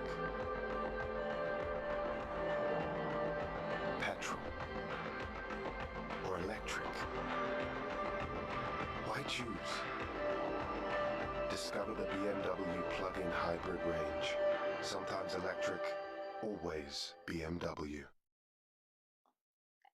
Yes. Okay. So this is my last frame. So you can follow us, our studio, the Mail, on our social media, or you can copy all these email addresses and send us an email if you'll be interested for some work. I will now stop sharing. Awesome. That's it. Amazing. Thank you, Kate. Thank you so much. Very nice. One more interesting thing what I would like to say. So this commercial started in January, and basically ended up being finished in the lockdown. So it was going through the transition where we were in the office, starting to be nervous about what's happening around the world, and suddenly we would be finishing it from our homes. And it was incredible to see like how the team of our engineers at the mill was able to pull it like all together, that we were able to actually work seamlessly from one day to another, like from home, from the office. Cool. Definitely Quite gonna. a challenging one, especially for such a big project Yeah. with a big Kate, line. Kate, I have a question. Yeah. Can you explain a little bit more of how you integrated the CG car into the backplates with the ambient lighting and the lighting from the car and? So we basically so we had HDR from the in each of the shots, or like sometimes we had one HDR for the city, for example, and it would match pretty much the individual shots. But yeah, when we basically just like took the tracking and then we just applied it, as I was saying, like we had the full CG model, so we knew we need to replace it. So we would be like keeping the car, the plate behind it, we were just putting it on top. Did it answer your question? Yeah, no, it was for the audience. Okay. We have got some questions. Does someone want to read these out? Yeah, there is a question. So, like the beauty mesh pass, how was that pass made? Seems like volumetric light pass fell off. Yes, that's pretty much it. That's it was basically a mesh light and a volume around it, and the only thing what we did, we basically added the red and green channel to give an option in the compositing to tone it down, or if they need to brighten it up as well. Yeah, makes sense. Cool. Does anyone else have questions for Kate? Sure, you're all blown away. How big was the team? We were how many? We were 3 to 4 3D artists in the London office, and we have about 3 to 4 compositors. And then obviously there was a team in Bangalore also for the tracking team. So yeah, decent team, I would say. It was 3 commercials and they were simultaneously going together, so we had to jump like from one to another to be able to deliver to all of them in the right time. Quite intense, but this is it in advertising, isn't it? Yeah, but it's fun. I like it. There is another question for you. How do you use toonline layer in Nuke? What I know, I think they just shuffle it in one of the, like, let's say alpha in the red channel, and then been using it as a plus or something. I didn't do the comp, so I can't really tell, but that's how I would do it. Yeah, same. And there is another question. Was your HDRI shot as a 360 video? It wasn't as a 360 video. It was basically static HDR. Yeah. Okay. And then another one. What ratio of people in your team use Houdini? I think now it's growing because it's very user friendly software. I can't really tell how many people, because there are still lots of people using Maya as well. I would say like 50-50 maybe. Yeah. Okay. And I know you're kind of transitioning from Maya to Houdini, and you like the whole. I use both Maya and Houdini. I like to use both basically. So. How did you pull the foliage shots? Well, I don't know. I'm not sure I understand. Me neither. Can someone else read it? You've read it correctly. Okay, cool. I just don't know the. Oh, I'm sorry. I'm forgetting. I think they mean again from the shooting of the shot, and I think it's an integration question, perhaps. It's masking now, isn't it? The masking, because you've got the lighting as the car's going along. You've got the scrub on the side of the road with all the lighting just spilling across it. I mean, we use it in our advantage because you want to get the right reflection. So basically, one thing I forgot. That's actually a good question. We've been projecting the backplate on the actual road, what we've seen in one of the videos. So we would get the right reflections and everything bouncing on the car. So it was actually in our advantage. And then mixing it with the other like beauty lit layer, and then with the outline. I think that sort of leads me on to another question that Josh will probably want to jump in on, to talk about virtual production, because the mill are very much into that these days, aren't they? Yes. Do you have involvement in virtual production? I am working in the department of 3D, so I haven't done anything myself. I'm very interested in it though. So yeah. Cool. Well, we've got just under a quarter of an hour before the end of the show. Thank you, Kate, for your presentation. If there's any more questions, no, none have come through. So now Sorry, Fabrice. I was going to say clap for Kate earlier. It was amazing. Big clap. Thank you. Thanks, Kate. I don't know what Simon's doing down there, but it looks like we're on a cooking show. I think he's trying to. Yeah. You making a We're, cocktail? we're, we're having spaghetti bolognese. It's, Alright, it's, I'm having spaghetti too. Is there any Italians that would like to say anything about that? Simon, you know there's a show going on here. My great Italian grandmother gave me the recipe, so I'm sure the Italians will be fine. I don't have an Italian great grandmother, but if I did, what are she you would have on given me about? the recipe. It's fine. So I saw that we have winners for the raffle and the 24 hours of chaos on the selfie. So maybe we should announce those first. Should I go for it? Yeah, we know one of them is Italian, so Fabio. So we got one Italian winner, Stefano Santo Pietro. Yay! Right, so he has And won the raffle, all the software. in the good Italian style, whatever he wins, he has to share it with me. He's won dinner at Simon's house. And then there is another winner from Instagram, which is Ben Ligado.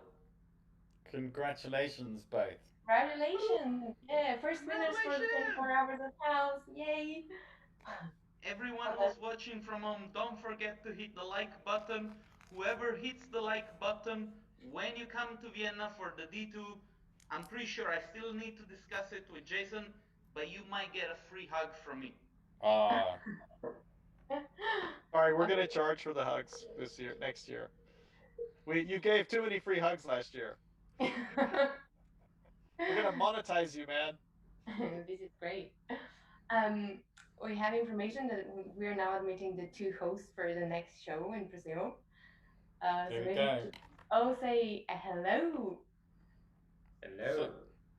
So we've got Pedro and Ricardo. How are you Hello, doing? Ricardo. What's up, guys? How you doing? Nice to see you guys. Hello. Nice to see you. Nice to join you. What an honor. Well, it's great to pass our show to your show. Do you want to give us a bit of a flavor of what's coming up next? Sure. Pedro, would you like to do the honors? Yeah, sure, no problem. First of all, amazing first show, guys, in London. Really, really amazing stuff. I believe everybody in the chat is enjoying as well. At the moment, we will jump into the show 2. We are from the São Paulo and Portugal, Brazil and Portugal. Sorry, we will have a few speakers there from various areas like Ashvis, automotive, VFX. So I really hope did you enjoy it. Okay, so Ricardo, it's your time now. Thank you. Actually, we do have a very packed show. We have plenty of guests, great names, people from Arcvis, as Pedro said, from VFX, automotive. It's gonna be packed. I actually asked Teddy if we could do like 3 hours of show, but she said But no. it's yeah. I think you've got New York to deal with after you. And I'm sure James is going to have a few words to say about cutting him short now. Yeah, I figured. Excellent. Have you caught any of our shows so far? Yeah, I was watching the meal. Wonderful, great. And I caught a glimpse of here and there, because this is the middle of the workday here in São Paulo. As you can see, we still have daylight. Okay, good. So it's kind of a busy day for us here, but I was able to get a glimpse of what you guys were showing, and what I saw was amazing. Yeah, it's been a great show. I think everyone here has enjoyed it. And now I want to eat spaghetti because I saw Simon cooking. I know he's now actually sitting down in front of us and eating. So there's a few comments about Simon and the. This is fantastic performance art. I love it, Simon. Yeah. You see, this is how much I respected you. I switched off the camera and I shoveled 4 pieces of chicken in my mouth as fast as possible so that I could come back on the show. And now I got hiccups. Well, there you go, guys. Fabio, I'll make my spaghetti bolognese for you when we next meet. You'll love it. It's good. It's very good. Very good. The grandma's recipes are always the best ones, even when the grandmas don't exist. Yeah, exactly. So Pedro and Ricardo, do you think we've set the bar high? I hope you've got some cooking. I hope you've got some cocktails on your show. You know, I don't think we don't have nothing, but the people will really enjoy the show, so there is no problem without food or drinks. But the people at home can do it on private, so there is no problem. excellent. Um, excellent. That's good. Yeah. Ah, Cheers, um, Nigel. right. So we've got 5 minutes. Anything? Any last bit of chat? Anything you want to talk about? Yeah, I'm really happy we're on time, and this is amazing for us. It's It's It's a so first. impressive. Yeah, it's a first. it's I thought amazing if maybe we. I thought maybe we could point the spotlight back at Simon since he's got a mouthful of food. It might keep him quiet while we ask some questions. How did you end up hosting the 3DS crew, Simon? How did It was just nobody else wanted to do it, so I did it basically. But it was a long time ago, and it's been really good fun. It's just been, we've been very lucky living in London. Of course, there's so many talented people there, but we've also been lucky that the evenings picked up a great reputation. So we've had fantastic speakers from literally all over the world that have come along to speak at 3DS London. And like I mentioned earlier, it's really exciting that we're now streaming and going online, and I'm really glad that we can share our enthusiasm and our ethos with the rest of the world. And I hope it goes from strength to strength. Simon, the person beside you is cutting the spaghetti. Please call 911. I'm having a heart attack. Fabio's having a heart attack. Well, This is like turning into an ASMR channel now. Sorry, Fabio. I'll teach him the ways.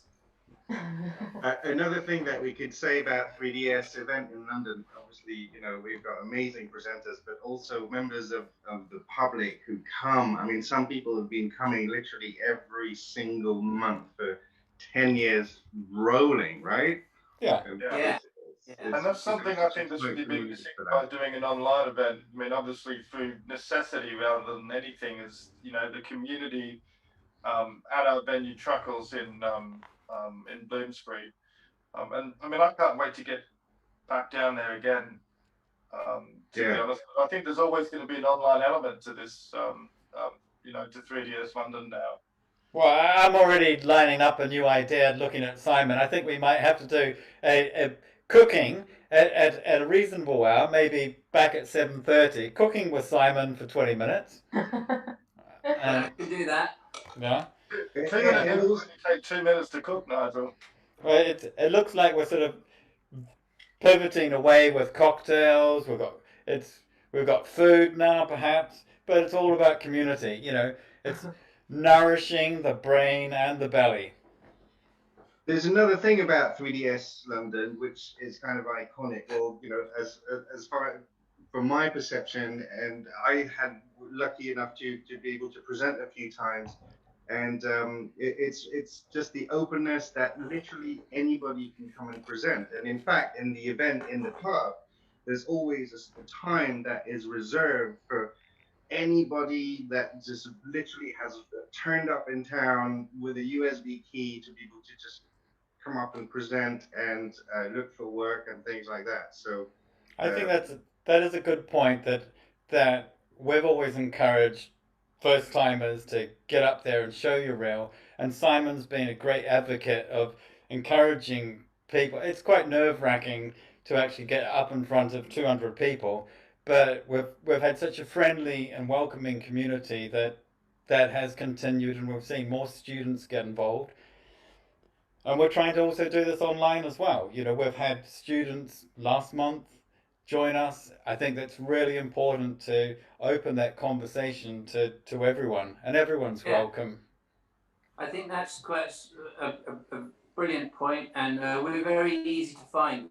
We're on Meetup, and we're 3DS London. And if you want to speak online, or if we're able, when we're able to go back to London, then absolutely we were 100% super excited about people that haven't done it before presenting their work.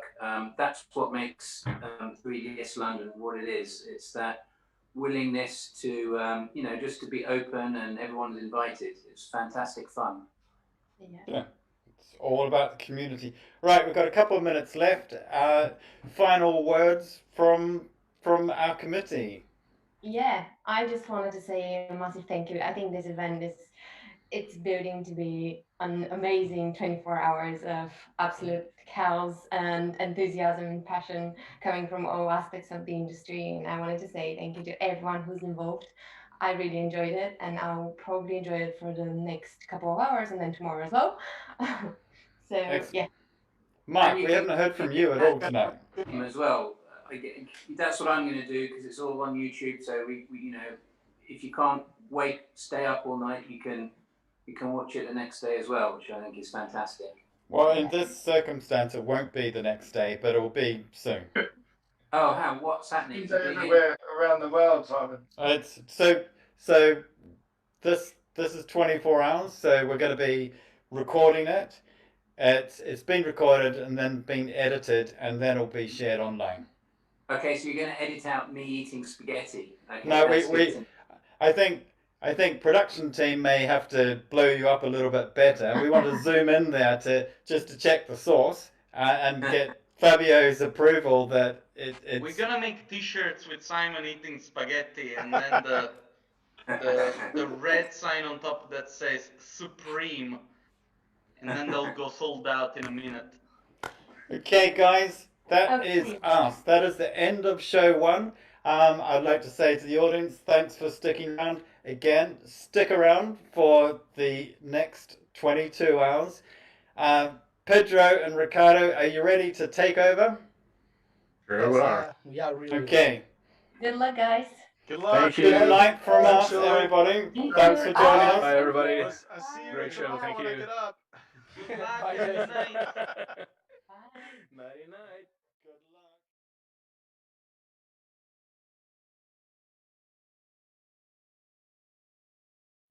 Coming up next, show 2. Let's see who is coming. Okay, so first I'd like to give a few messages. We have a raffle going on. Ricard, I believe they are. It's live. You can do it now. Go, go, go. All right, thank you. We have a raffle. If you go to chaosgroup.com dash 24 hours chaos dash giveaway, you can see there's a link down below. You can enter to win prizes, and we have prizes from Chaos Group, we have prizes from Autodesk, we have prizes from Shiny Software, and tickets for Creative Lighting's Light Mix class. So all you have to do is fill up the form and be part of it. We also have a social media giveaway. If you can post or share a picture or a selfie of you watching our show, you can enter to win. There's a lot of prizes. My God. Yeah. We had notebooks, T-shirts, mouse pads, whatever you name it, we have it. So make sure that you share your photos with us. You can do it on Instagram, on Twitter, and Facebook, and then you can maybe win a lot of prizes, a bunch of prizes. I wish I could win a bunch of prizes, don't you? Yeah, I believe the Autodesk and Chaos Group and the other sponsors did an amazing job for everyone. So I believe the people don't need to make so much stuff to bring prizes like license and products and t-shirts, mugs, mouse pads, everything. So guys, please go share it on Instagram, on Facebook and Twitter, like Ricardo said previously, and we are looking forward to watch it as well. Nice.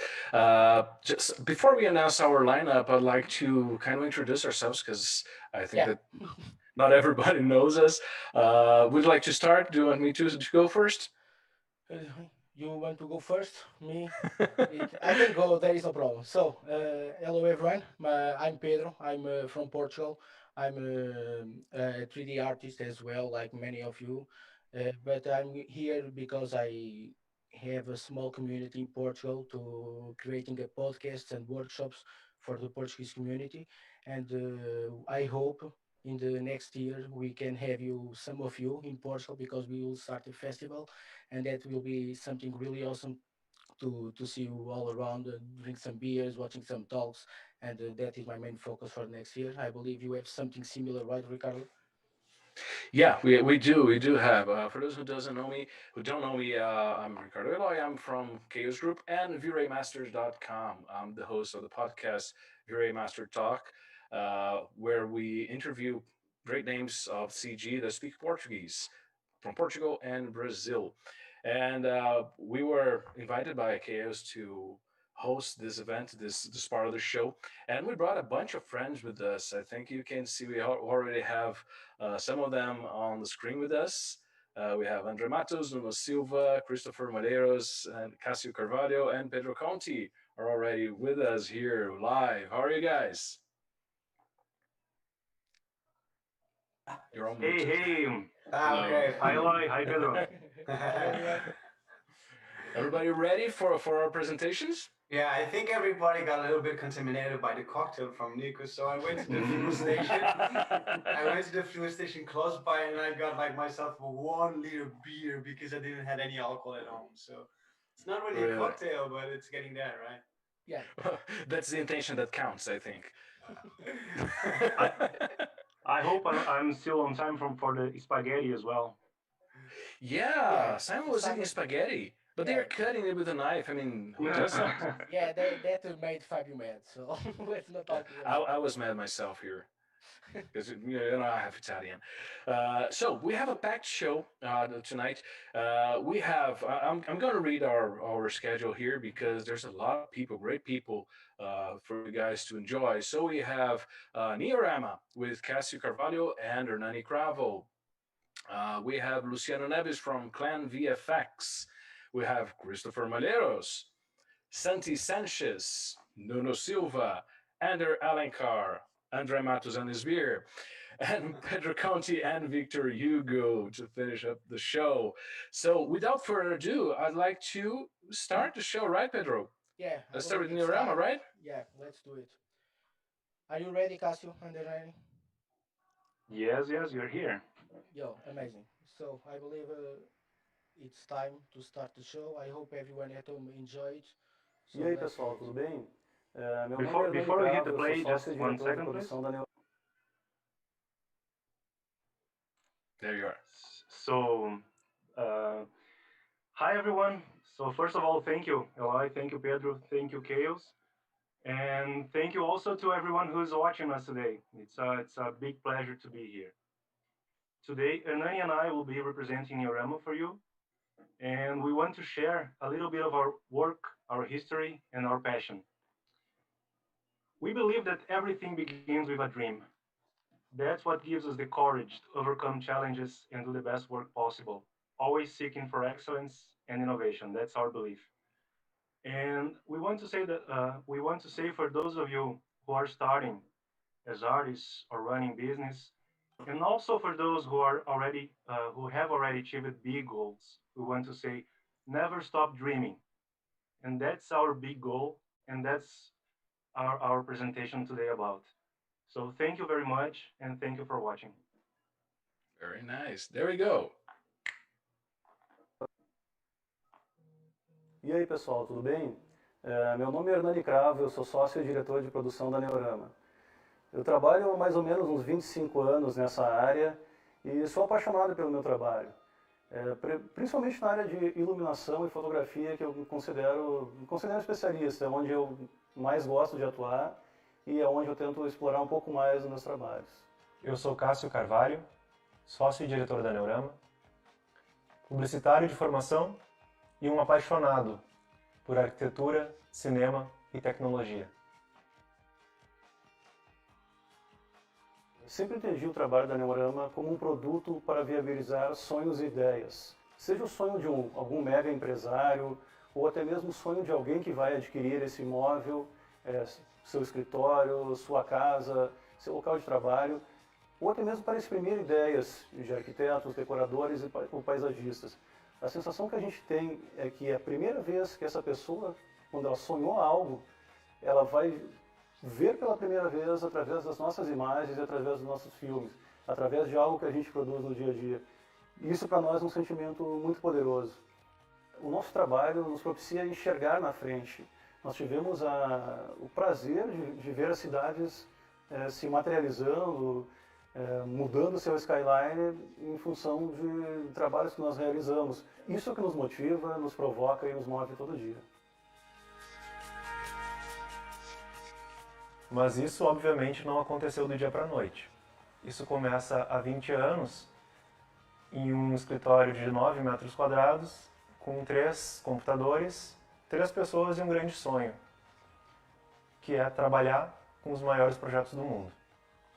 E 5 anos depois, a gente estava trabalhando em alguns dos maiores projetos de São Francisco e Dubai.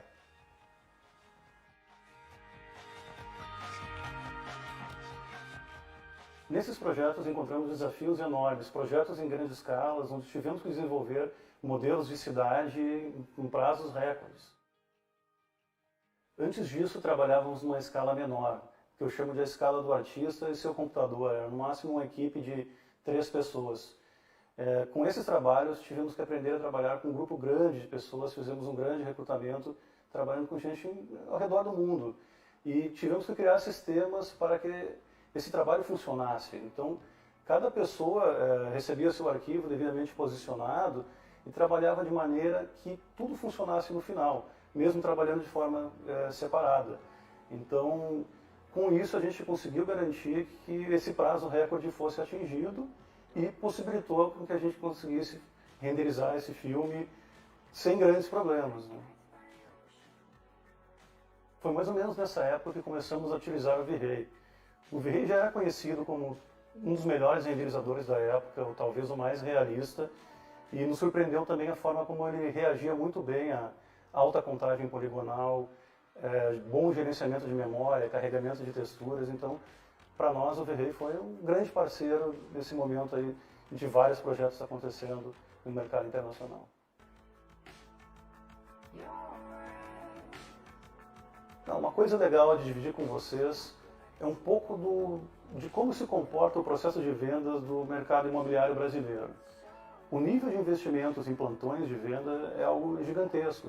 Cada plantão tenta ser um maior do que o outro, e nós, na Neorama, participamos muito desse movimento, onde esse nível de investimento foi crescendo exponencialmente nos últimos anos, né? Então, uma experiência muito legal de contar foi um plantão no chamado Parque da Cidade, o projeto Parque da Cidade, onde nós tivemos que participar, junto com outra empresa que fez toda a parte de programação de projetores, da criação de um domo 360. Isso foi algo fantástico. Assim, a gente estava falando de se sentir dentro do empreendimento, porque era um grande domo 360, onde nós fomos responsáveis por fazer o conteúdo desse filme, e te colocava dentro do empreendimento, era praticamente uma nave espacial. O formato era um formato, para quem viu o X-Men, parecido com o cérebro do X-Men, claro, numa escala um pouco menor. As pessoas realmente se sentiram no local, e isso aconteceu muito antes de surgir óculos de realidade virtual, sabe? Então, era uma tentativa de trazer a experiência de algo novo para as pessoas, sem ainda todos os recursos que existem hoje, sabe?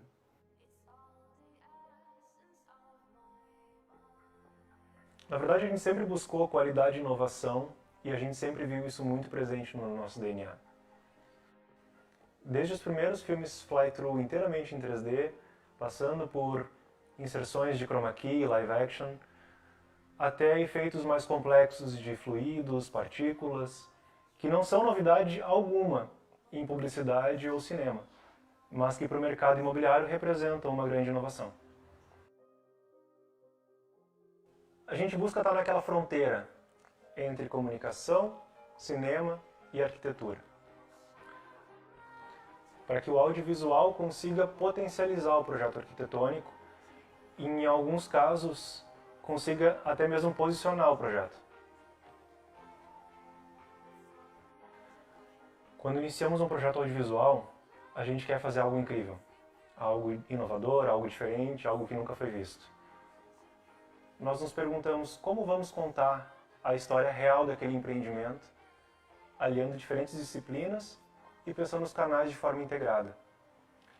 Isso, hoje, é o que a gente chama de narrativas audiovisuais. A Neurama desenvolve projetos de narrativas audiovisuais. Sempre que a gente conversa com outras pessoas, as pessoas me perguntam às vezes, Hernani, por que a Neurama não busca uma identidade visual para suas imagens? Alguém que veja uma imagem e diga, essa é uma imagem Neurama. Eu nunca consegui acreditar muito nisso pelo perfil dos clientes que a gente atende.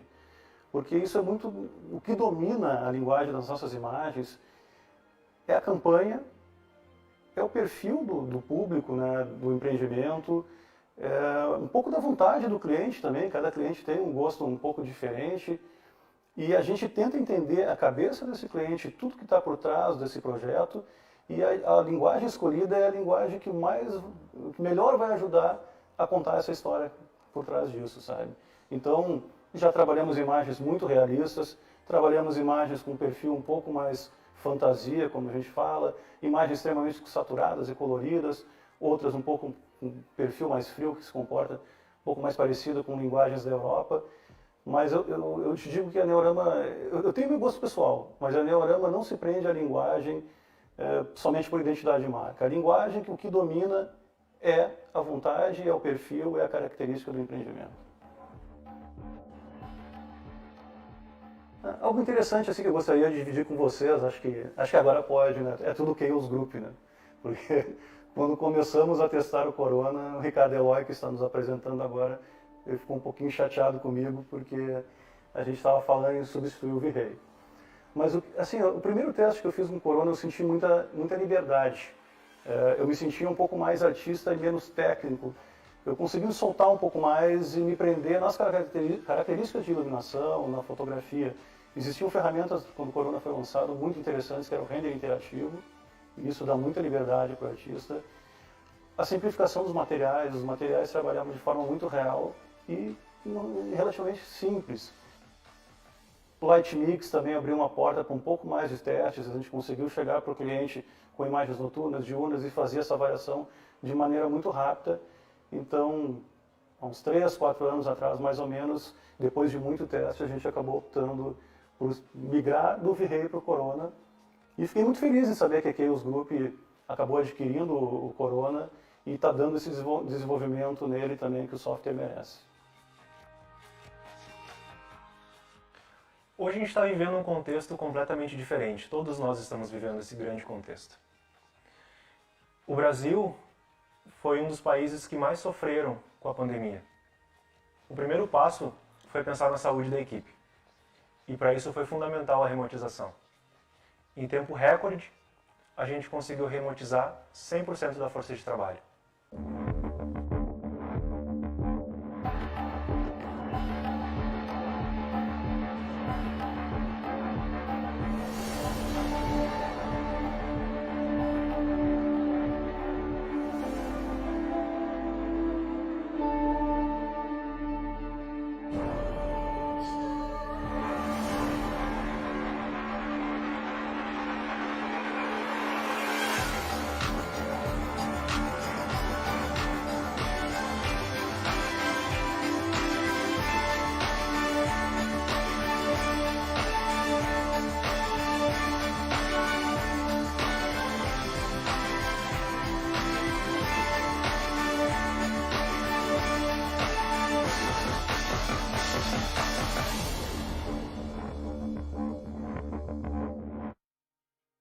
Com a operação funcionando a pleno e com todo mundo trabalhando conectado, com artistas trabalhando ao redor do mundo inteiro, a gente conseguiu oferecer também aos nossos clientes novas formas de pensar a remotização da experiência do plantão de vendas.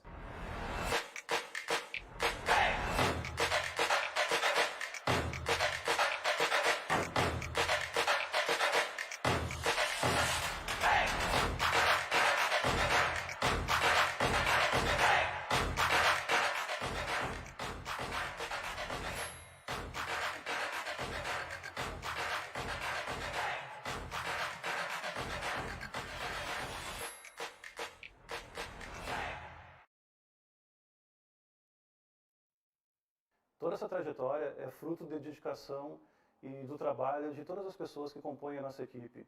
Quando a gente fala no Olhar Neorama, a gente não está falando somente do olhar do Hernani, do Cássio, ou de qualquer outra pessoa que passou por dentro da equipe Neorama. É fruto de um trabalho coletivo, dessa equipe maravilhosa e multidisciplinar que trabalha com muita paixão todos os dias. Cada novo projeto é uma oportunidade de alcançarmos patamares cada vez mais altos e continuarmos inovando. Este é o DNA da Neorama.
So congratulations, Casio, and then any amazing work, amazing presentation. Really, really nice, isn't yeah, it? really amazing work out there. And the music here in private, Andre was having a small dance, enjoying too much with his beer. So I hope you guys can enjoy it as well. Please do not forget to like the button if you enjoyed the video. We really appreciate it. So, Ricardo, what do you think? Well, I think we have to move on. But first, I just received a picture of the of our show, and I'm not sure this qualifies for the raffle. I'm not sure you guys can see it. Let me see if I can zoom it. You are really pretty man. Yeah, I don't think that qualifies for the raffle anyway, but I thought it was worth mentioning. So, as we said before, we have a pretty packed event now, and I'd like to call for Luciano Neves's video from Clan VFX. Do we have them already? Let's see if the guys at the production are already ready. If not, let talk a little bit. If anyone All right, yeah, yeah. Oh, there you go. It's live. Let's go. Enjoy.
Hi guys, here is Luciano Neves from Plan VFX.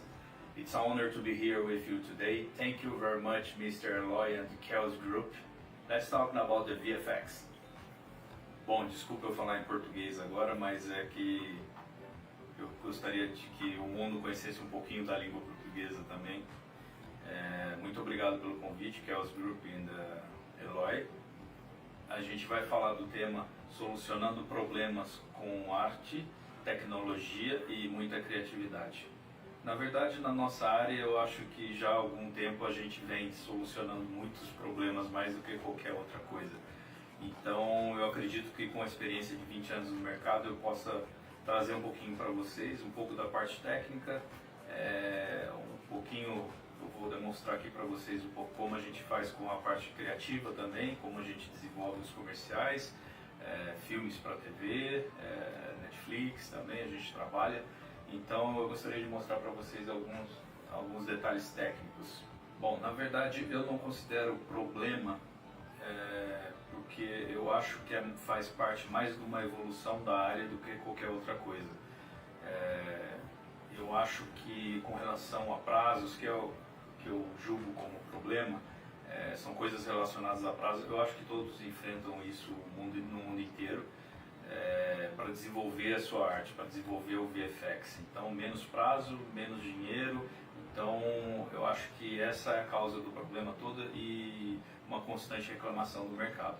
Mas eu vejo isso como até parte da evolução. Entendeu? A gente tem que entregar coisas mais rápidas, coisas com a mesma qualidade. Enfim, ainda mais no ano de 2020 a gente acabou provando bastante disso.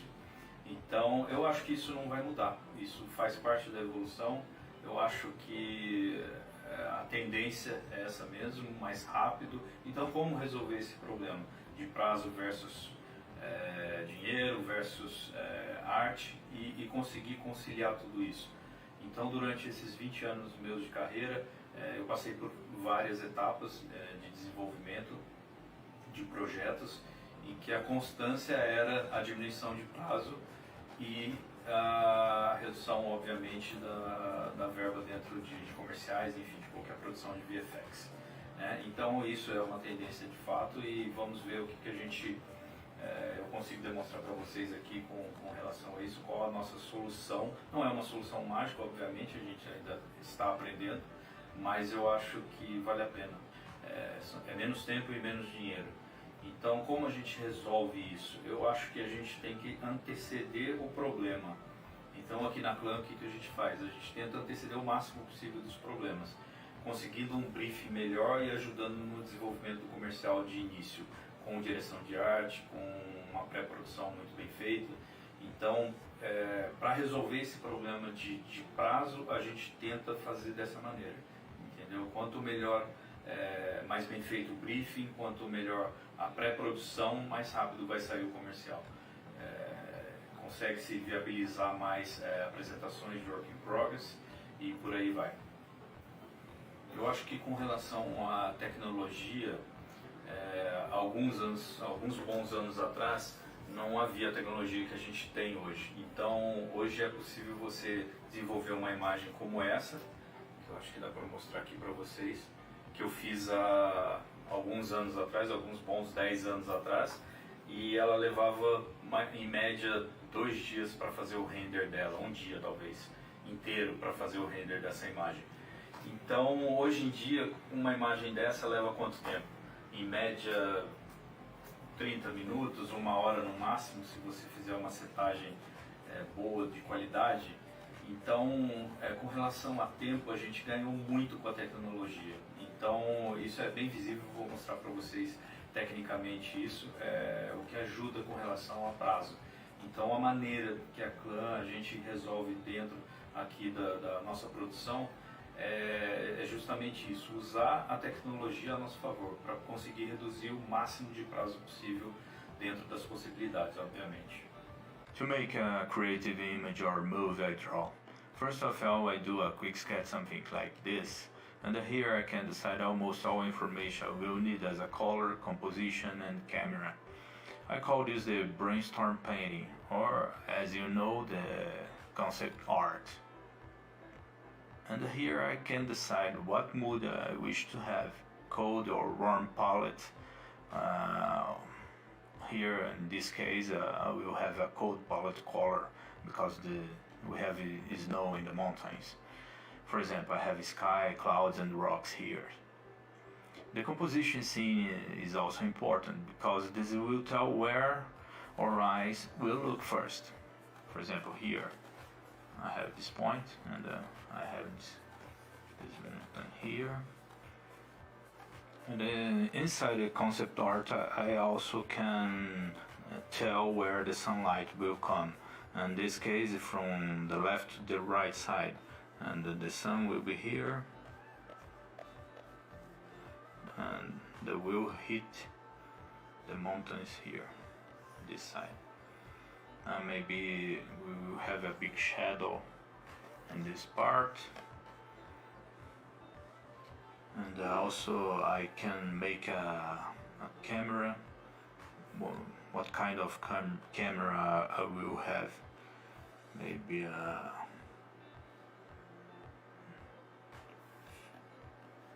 15 millimeters or 100 millimeters. If you will have fog or wind, the clouds will move around here, and maybe we can have some kind of smoke in this part going down. This is the sketch ideas.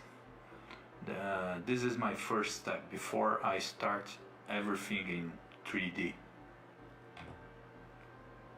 Okay, now we have these quick ideas. We can start to paint and make this beautiful scene. And let's see how we can make this. I can put another layer here, and let's hide the ideas. Start to paint.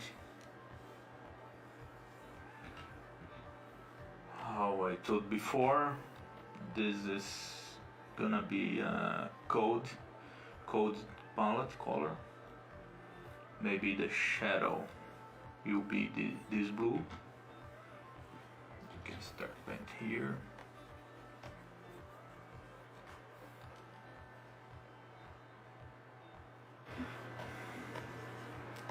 This is gonna be the shadow.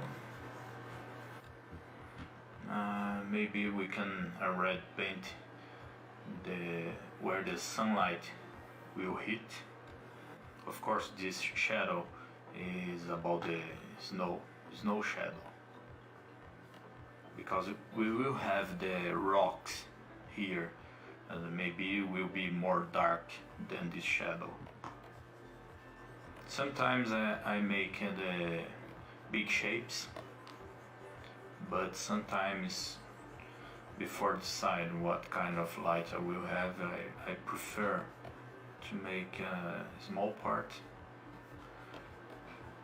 The important here is you have to capture what you have in your mind, your ideas. Okay, we have our first look.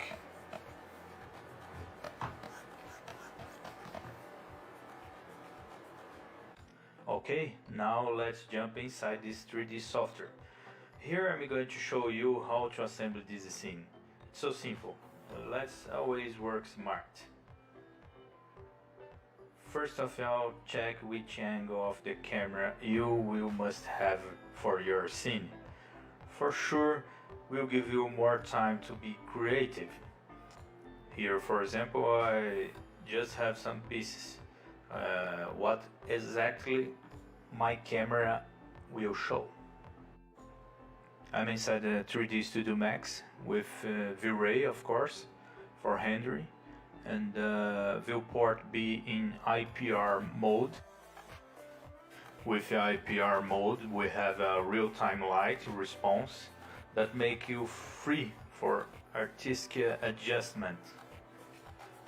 By the way, you can make a download from these 3D rocks from Quixel Megascans, and over there you will have a high resolution, low resolution, medium resolution, textures, everything you need. And the Quixel works with V-Ray very well. Can you see this rock? Here I think this being low resolution. You don't need to download everything in high resolution.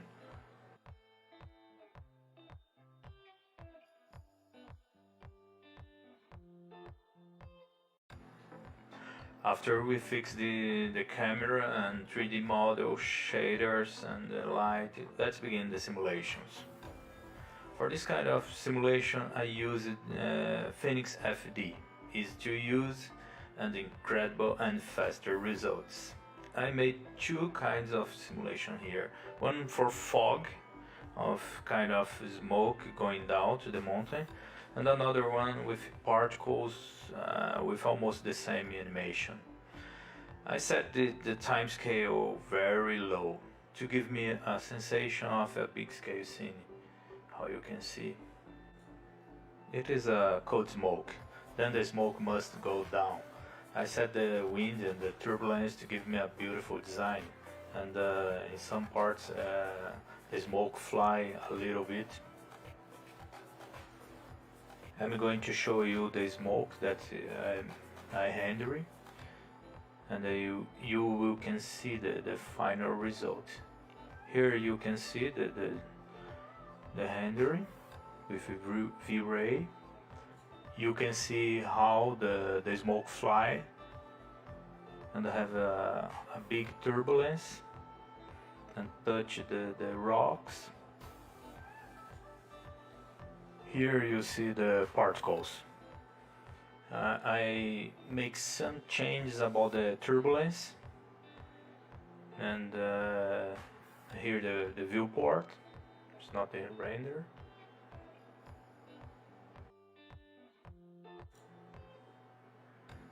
Beautiful particles and animation, isn't it?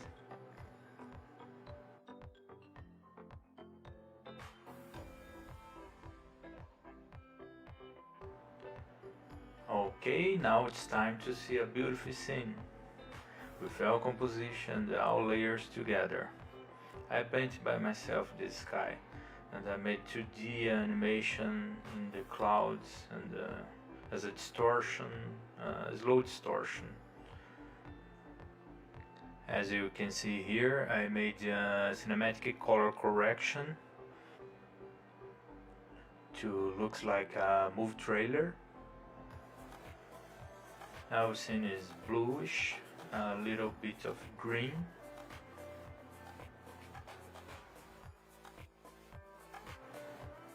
Now you can understand why it's so important to make concept art before, because you have a shortcut when you start to make a 3D, because everything will be in your mind.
Yeah, amazing, amazing work. Amazing presentation. Yeah, I believe the people at home is a bit speechless and mind blowing because what we just watched was really amazing.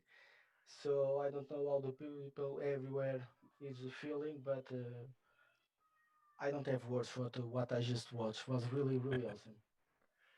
Yeah, Luciano's work is just awesome. It is mind blowing, and the fact that he does all the concept art for E aí, his all pessoal, the tudo bem? jobs and does Meu it nome é Hernani at such Cravo, a eu sou high sócio e quality diretor is de just produção da Neurama. it is mind blowing. I'm speechless. I'm actually, and I know I've known him for like 10, 20 years now, and I'm still speechless by his work. Speechless. So Yeah, for me it was the first time, so you already know how I feel. So, Ricardo, do you want to jump again to the giveaways to remind everyone at home?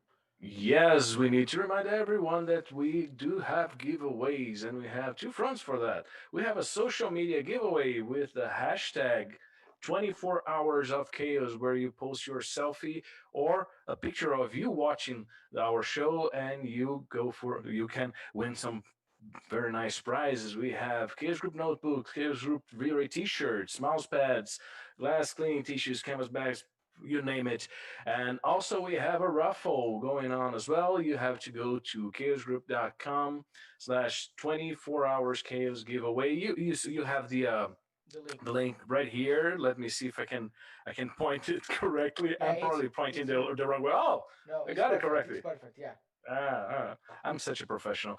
And you just fill out the form and you enter to win licenses from Chaos Group, Autodesk, Science Software, and tickets for Creative Lighting's Light Mix class, which is really classy collection of prizes. So, for our next guest, Pedro?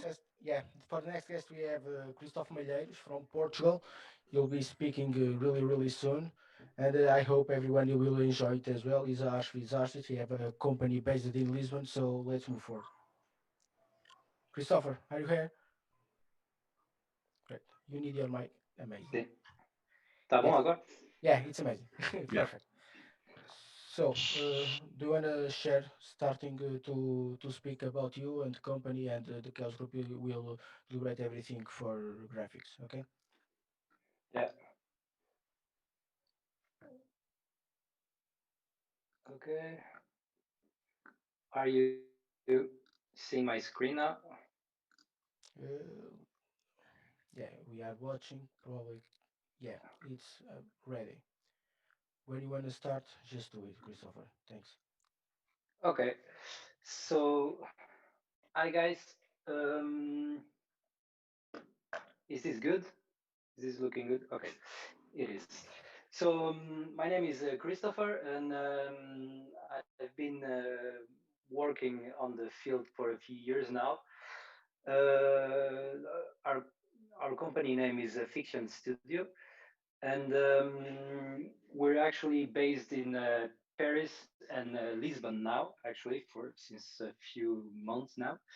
And yeah, I'm gonna start by letting you guys know a bit of ourselves.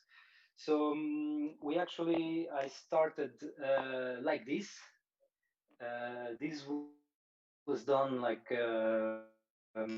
I don't know, in 2008 or something. These were actually the first renders that I actually got paid, and they actually paid me with this book, El Croquis Sana. So this seems doesn't seem really nice, but actually I like to start with this because before showing you what we do, I like to show you how we started because you have to climb a lot of steps to get where we're now, which is more or less here. Basically, I started doing images like 10 years ago. And yeah, I studied architecture like many of you guys. And I worked for a year in the Netherlands as an architect. And this was like 2009, 2010. This was the crisis time, and I got kind of in between jobs, and there was this chance to go work to Luxigon in Paris, and I thought like, okay, I'm gonna give it a shot, and then I started little by little. I I was a freelance, and some of you guys might know I was using this Cimaleros nickname or whatever. And a few years ago, I decided to change to a more corporate name, which is Fiction Studio. So actually, in back in 2010, when there was this chance to do 3D, I was an architect, and I was really enjoying doing 3D, but that it wasn't really what I wanted to do as a job. So this was something I was saying, like, okay, I don't want to work as a 3D artist. I'll do it for a while, and then I'll go back to architecture. And I don't know, after like a year, I was in working in ArcViz, I was just saying like, okay, I don't want to work as an architect. And possibly like a year later, I really decided that I was going to do this, not all my life, but for some time. And I've been doing it till now. So I want to start talking about where do we get our inspiration, because I think it's really important. And I think many people here copy other 3D artists. And actually, we do it also at Fiction. But I want to show you this. This is an image we did a few years ago, and this is actually some guys that actually they copied my image. They were just taking this render and redoing everything from scratch. And I thought this was unbelievable. And I wrote their names. This is like their Instagram names, because they tagged us. And so yeah, this is a way of saying thank you, because once you get actually copied, I think there's nothing else to do in your life. Like you're at the top of the business. So it's weird to make jokes, and actually I have to laugh myself, because no one else is laughing. So yeah, I'll just continue with this weird silence. And so we actually, as a Fiction, we decided to copy other artists that aren't 3D artists. So we really like to check photography. So basically, on the left of your screen is a render we did, and on the right is our inspiration. And we really like to check photographies, and to try to get as close as we can from moods that we see online. We also like to find inspiration from cinema, or animations, anything. It could be the mood, or just the perspective, or an idea, concept, anything. And the third thing is art. We really like art, and to check what's going around. So yeah, this more or less a few of the inspirations we try to copy outside of other 3D artists. So now I want to talk about what we're gonna speak tonight. So this is actually, now we're living weird times with this COVID and all these things, and I thought it would be interesting to talk about sports or events or art or whatever, because these are the most affected now during this coronavirus thing. So we've been working a lot in this kind of projects for the last years: stadiums, sports, some art museums, galleries, and all these things. So I thought like maybe we should talk about this a little bit. So I'm just going to show you how we kind of work, and I want to start with a question that we really get very often is why do we use Photoshop? And when they ask me this question, I just want to answer like what what a stupid question you're asking me, because for me it seems just silly to ask why I use Photoshop. And maybe the answer should be like just showing you this image. This is on the left, it's just a raw render, and on the right, this is what was done in Photoshop.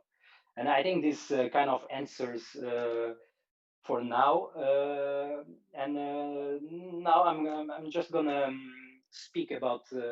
These are two images we did recently, and I'm just gonna do a little breakdown of what we did in Photoshop. Um, by the way, I realized that this is a ChaosGroup 3D software company event, but I'm gonna speak about 2D. I'm sorry, but you'll have 24 hours of people speaking about 3D, so I guess I'll be the only one talking about Photoshop. So I'm going to start with this soccer stadium image. This is designed by Populous, and this is a stadium in the US. And this is basically the final render. And I'm going to show you, this is the raw render. So basically what we do for this kind of images, they of course they want really moody, full of people render. So what we usually do is try to get this flat light, and then we compose it in Photoshop. And we had like this people on the crowd is actually added in 3D because we use it as a mask after for Photoshop to add people in Photoshop. So basically, I'm just gonna show you like this is like a making of the few steps what we do in Photoshop. So the first thing is try to get the sky. Basically, they wanted the sky with stars, so yeah, that's why you see the stars. It could have been anything else, but yeah. So then we start working on the crowd. Basically, what we do is just we take photos of soccer stadiums or whatever stadiums, and we try using the mask of the people in 3D just to compose it. So basically, you can see here on the left. This there's the mask, and then we just add photos, we try to compose. You can see that maybe it kind of repeats itself over there in the background where under the screen, but we'll just these things that are going to be fixed after in Photoshop. Then another step is just like we have the volumetric lights from the raw render, so we just boost them, we improve them a little bit in Photoshop, and try to get some effects. We added some flashlights on the crowd. There's this huge flag that they wanted, and yeah, this is basically what we just work by steps. Maybe this wasn't the order, how we did it, but this is how we basically work. Then we start, composing the foreground because this is like it's a collage. There's layers and layers of people, and basically this is the foreground, and this is just to show you more and less what we do. This is not just a photo, so I'm just going to show you quickly. This is composition of different photos. We cut them out. As you can see, like I really like this photo. This guy is really excited about his soccer team winning, but unfortunately we couldn't show him, so it will be covered later. But this is basically, it's just like trying to get things right with the composition and all these steps until we get more and less the image that you can see here, and then like we just add some final adjustments. Yeah, there's like some confettis, a lot of flags. They wanted flares, and there's the game going on with the players. So this is a lot of work in Photoshop, and I think we couldn't have done this without Photoshop. Yeah, this is just to show you the image in a higher resolution, so you can see a bit more zoomed. Maybe it doesn't look as great when you look at it like this, but yeah, basically this is it. And next, I'm gonna show you this basketball game image that we did for SCO. This is a French company, and this project is in Paris. They actually they won the competition, and they're gonna build this stadium for the next Olympic Games that probably will be in Paris. So this is a stadium from Paris Basketball. It's the basketball team from Paris, and they asked us for an image. They really wanted this money shot image, this really impressive frontal image with the players. And what they don't realize, and we also really don't realize in the beginning, is that this is really difficult to do because you need to find the perfect photo of the players. So this has to be a photography taken by someone standing at that place, more or less. And I invite all of you to Google Paris basketball, because if you Google Paris basketball, this is actually the name of the team. But Paris basketball can be a lot of things, and we couldn't actually find any photo of these or a close angle of this. So they had to, the architects, they went to a game and they took photos for us. So they were really nice, and we could use all these pictures for the composition. Basically, this is all the layers we used. So I didn't count them, but I think there's like I don't know, like 200 or even more. You guys can count them later. So this is the raw render. Basically, we just render the image with the same kind flat of image light. People are actually 3D, and we actually did a few render regions because we wanted to tweak the light. So we added the spotlights on the ceiling, and then well, we just boosted the reflection on the field to make it more realistic. Then we started composing. So the 3D people were just a mask to start composing with the real people. We just found photos on internet, and then yeah, flares, lights effects. We started adding the crowd, in the foreground near this was really important on the left. This was the VIP lounge, so they really wanted to showcase this place. And then the players, and I just wanted to show you more in detail, like these players, how we did it, because these are several photos, and you can see we made the reflections by hand after, and you can see how many layers we had to use just to get the reflections right. Like it's actually a lot of work, but it's not difficult. It's just you have to be precise, and yeah, and then once you get everything right, it just works well. And then yeah, this is the image then zoomed. You can see like all these people. They're really happy, and we try to make the reflections correctly and everything. And yeah, I think in the end it turned out really good. This is the image with the final adjustments. And yeah, this is pretty much what I wanted to show you. And this is why we use Photoshop, and when they ask me why do you use Photoshop, I just want to answer like, why don't you? And I just want to say that this is we can do this because also the 3D renderings that we actually use Corona, and it's amazing. Corona is amazing, and it's I think Photoshop is a really good software to just complement what you do in the 3D. So yeah, that was it. If you guys have any questions, just let me know. Hi, Christoph. Yes, we have a few questions, but we are running out of the time for the other Yeah. guests. We have a question from Nigel, but I will write you and answer to Nigel, or you can go to the YouTube chat and speak with him because it's really awesome question. Okay. So, Okay. Ricardo, do you want to do the next presentation for our next guest, please? Sure, sure. Now I have the honor to introduce one of my friends from 3D, which I had the opportunity to finally meet last year at Unhide, which was an event here in Brazil, Mr. Santiago Sanchez, who is muted right now. Yeah. Santi, unmute. Hello There guys, you can you hear go. me? Oh, thank you Yeah, very now we can much, hear Ricardo. you. Thank you very much for the introduction. Actually, it's a huge honor being amongst all these great artists. Thank you very much for the invitation. And yeah, I think I'm going to a very interesting topic that I would like to discuss tonight. So just let me go my presentation. 1 second, please. And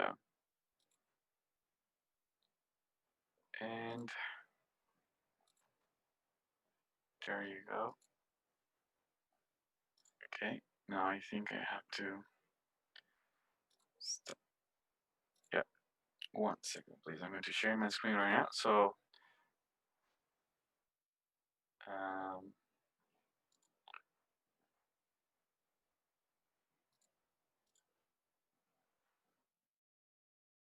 me know, please, if you can see my screen. Yeah, it's already on. Yeah, no problem. Okay, so let's start right now the presentation, and I'm going to just yeah, there you go. Everything is good. The audio, the video, everything is good. Okay, great. Perfect.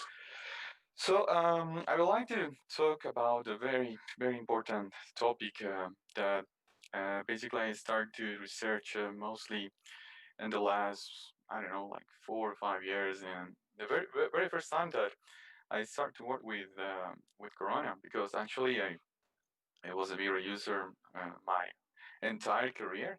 So I've been working in the archivist industry for the last almost 10 years, more or less, and as an online teacher or mentor, I've been working for the last 8 years, right? So yeah, it's been a long time. It's been a long time, right? Great. So talking about the artistic approach, I think one of the most important things that we have to take in consideration at the moment that we have to start a project, of course, is the research, right? Um, I think it's really important sometimes not only emphasize the searching in how can I say like a more modern sources of information. So most of the time, I think we can find amazing approach if we just take a look to the past.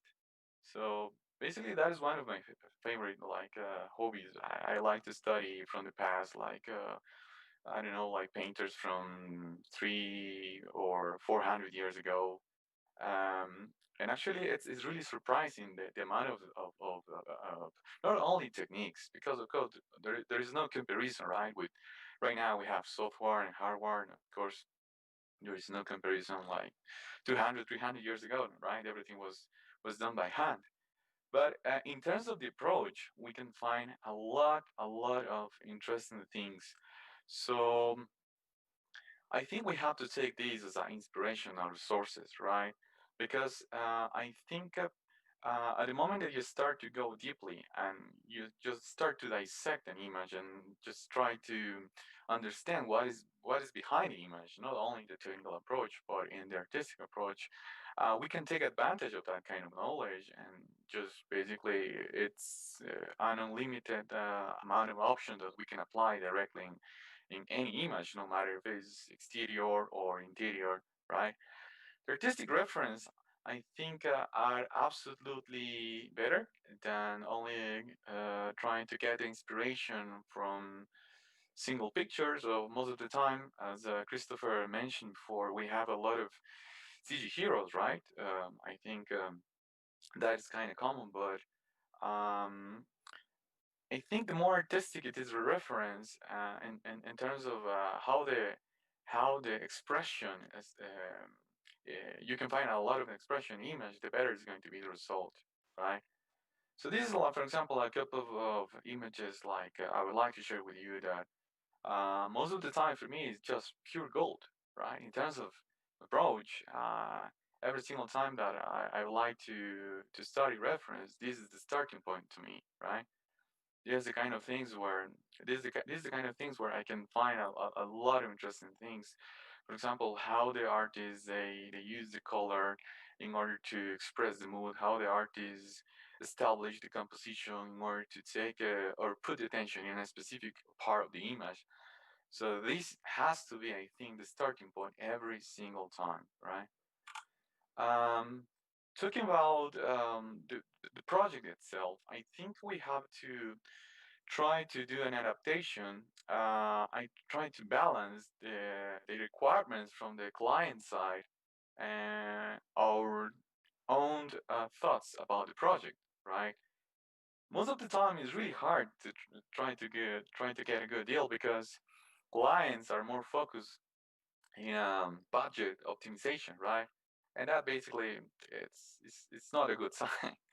So I think um, as a professional, as an artist, we have to try to reach this balance between what the client requirements are and what is our own perception about the project, right? Um, one of the most important things in every single image is about the storytelling and expression. Uh, Nowadays, we can find amazing architectural visualization projects from the technical point of view are absolutely perfect, right? But they are soulless. You don't feel anything when you see. You just are amazed just because how perfect the technical side was done, and that's it. But I mean, it's good. Don't get me wrong, right? I mean, it's amazing to see how artists push to the limits all the technical approach. But in my opinion, I think the expression it's super necessary in order to create a link with the audience, with the people who's going to see your images, right? And of course, the light and the color it's super important, right? So this is a couple of images that I developed for a personal project, for a commercial project, where basically I'm just trying to find that balance between create something with a commercial base, that we can say, but at the same time trying to introduce that I don't know, like super accurate amount of expression in order to create this link with the people, right? And I don't know, you can give it an adjective, and basically that is the idea, right? Um, Most of the time is this is the real struggle, right? So which path I have to take? Go entirely for a commercial approach, or go entirely into artistic approach, right? And this is very difficult, as I mentioned before. Depends on the client and also depends on the project. But as I mentioned before, no matter how is going to be the development of the project or the image, let's try to balance and try to introduce like a 50-50. I think basically that could be a very smart approach. Okay. Most of the time, I think the commercial approach is related about try to sell an intangible, right? Like try to sell the characteristics of the architecture, trying to sell, I don't know, the materials, the furniture. But when you start to introduce like a very specific artistic approach, it's not necessary anymore just I don't know, like only trying to achieve a description, a very descriptive style. I think it's even important rather than that, try to sell the experience, trying to sell the experience. So how is it going to be like, for example, how is it going to be like live in a place like this? I mean, that is going to be even more interesting to the final client. But of course, every single time it is necessary to introduce a commercial image in order to like the final client can understand how their architecture is going to look on the end.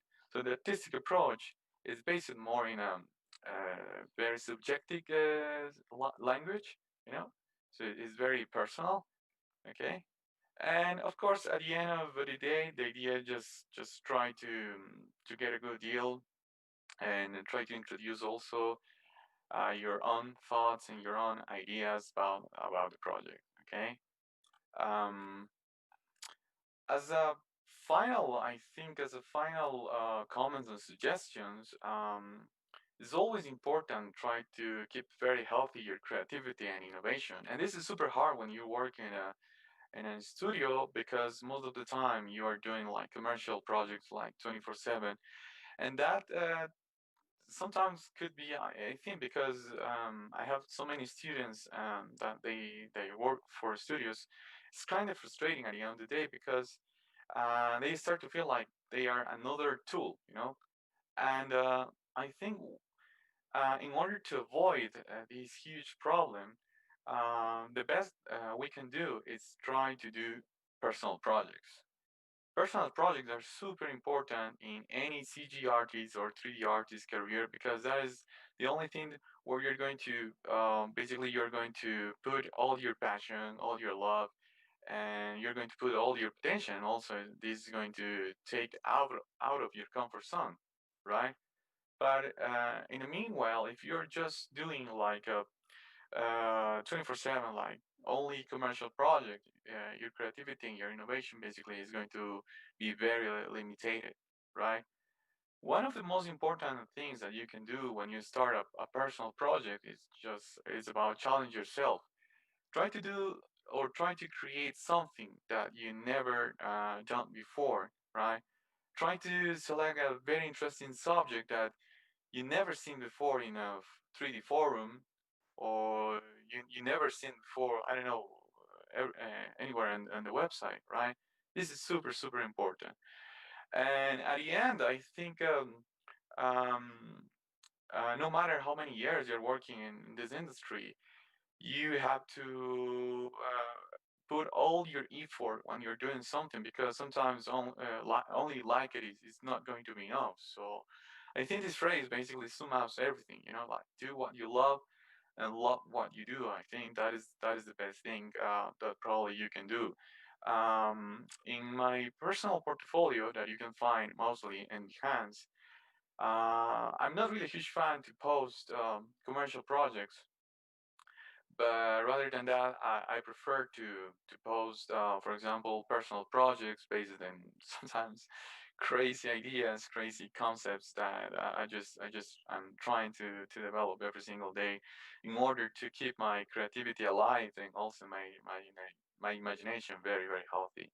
I think that is the best advices that I can give you right now, because in my own personal experience, it's really satisfying when you are working in your own stuff, and at the end just create something that you like it, no matter if people, I don't know, react in a good and a bad way. At the end of the day, you're doing something that you uh, truly love. I think that is just the best thing that we can do as an artist, and also, of course, in order to keep your creativity, your innovation, and your, of course, your personal approach of life, because most of the time we want to be like our CG heroes, right? I think that is very common, but you have to realize, and everybody have to realize that you have to be like your own version, like your own best version of yourself. That is my best advice. Yeah. Thank you very much, guys. I think that's it. Congratulations, Santi. Really awesome. Very good, very Yeah. good. Thank you, guys. Yeah. So I believe we need to jump already to the other because we are running short on time. We have Yeah. 45 minutes, 46, 7 minutes to hand it. So the next presentation will be Nuno Silva. We'll do it a pre-recording show, but we'll speak a few minutes now. No, yes, Nuno, yeah. So Nuno will share something with you. So enjoy the next presentation. Uh, can I say something? Yeah, I believe you can start. Yeah. Just a few things. I firstly really want to thank you to Pedro, Ricardo, and ChaosGroup for this great effort to join this community and to bring some great ideas and presentations. And I really hope that mine uh, could keep these high expectations that is already super high. So thank you once again. I truly sorry for my pre-recorded presentation, but I'm really shy, so it's the best way for me. Thank you. I think you can Yeah, start. Right? the Chaos will start sharing your Okay. presentation. Hope you everyone enjoy at home.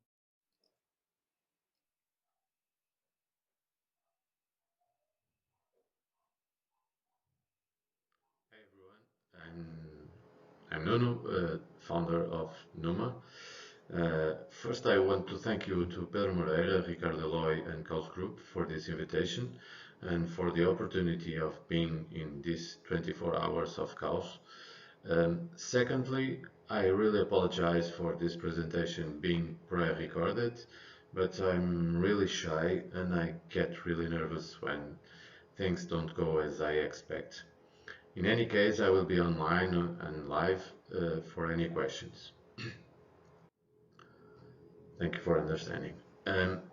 when I was invited to make this presentation, I decided to bring a topic that I really love, and it is a topic that keeps us breathing in this crazy industry. It's our 40 minutes personal project. We are a very small office that was created in 2010, and right now in 2020 we still are a very small office, and we want to keep that. We are dedicated to architecture and 3D visualization. That is our two big passions. This is our team, and right now it's just me and Maria. And we decided to keep this small scale because we really like to be part on all the process that both architecture and 3D visualization involves. And when I say be part in all the process, we mean dealing with all the things that an office related to architecture and 3D needs to run. From office management, clients, project management, quotations, contracts, marketing, and so on. And of course, all the creative process that both architecture and 3D visualization demands. And we really like that. But this kind of approach can lead us quickly to stress and tired on the work we do, especially if the work be a routine. Even we have the passion on what we do, both architecture and 3D, sometimes the work and the final result is not what we expect to be, or because the client's strict guidelines or the schedule don't let us do what we really want to do. So in 2017, we decided to bring to our office during the working time some kind of personal projects. Projects that could bring us sparks to maintain our passion and in our working days. Because I really believe that if you work without fun and passion, you quickly get tired doing what we do. So for this kind of personal projects, we established some rules, and one of the rules was set a limit of time to produce the image. First, because we are always full of work, and second, because this rule will force us to thinking before execute. And the other rule was that this personal project should not be Auschwitz related, um, because with that will force us also to see other things that are non-related to architecture or Auschwitz. For example, like cinema, arts, and photography, and so on. So, when for this first rule that we established, the limit of time, we established 1 hour to produce the image, and that is split in two parts. Uh, the first part, it is 20 minutes to prepare how we are going to execute the scene, and the last 40 minutes is to execute. And we start always sketching, because I really love to sketch, and that is my best way to write my ideas. And every time I listen or see something that could lead to a good personal project, I try to sketch and try to put that idea in my sketches.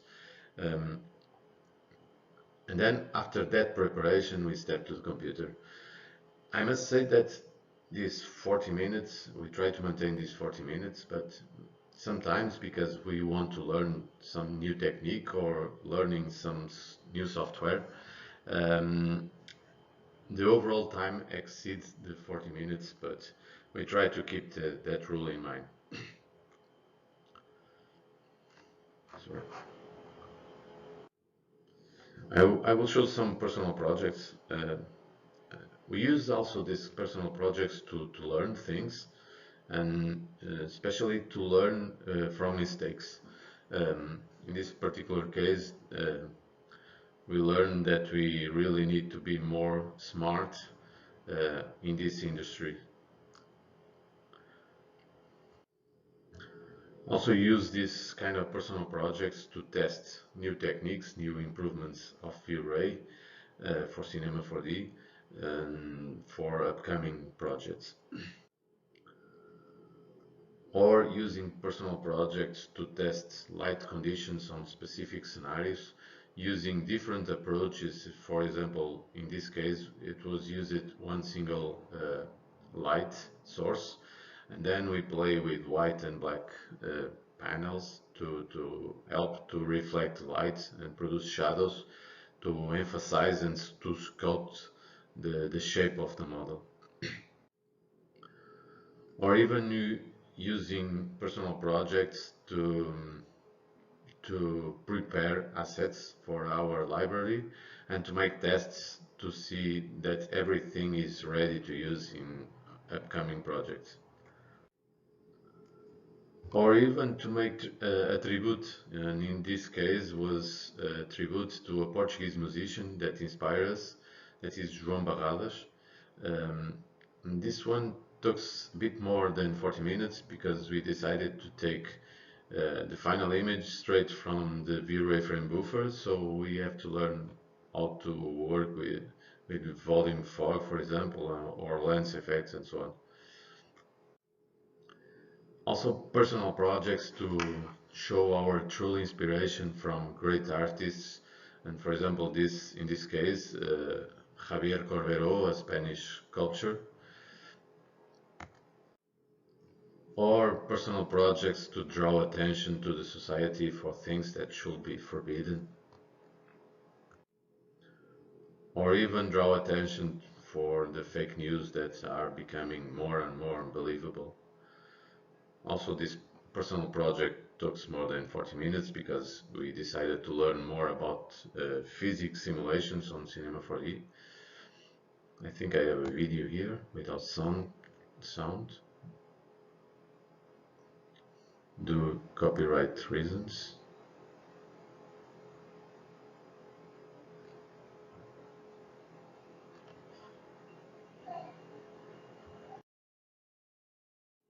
Some details for this project.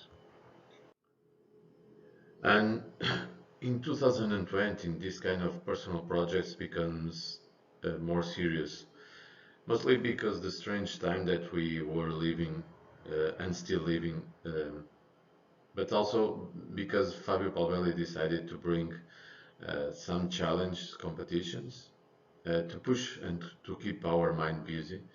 So thanks for that, Fabio.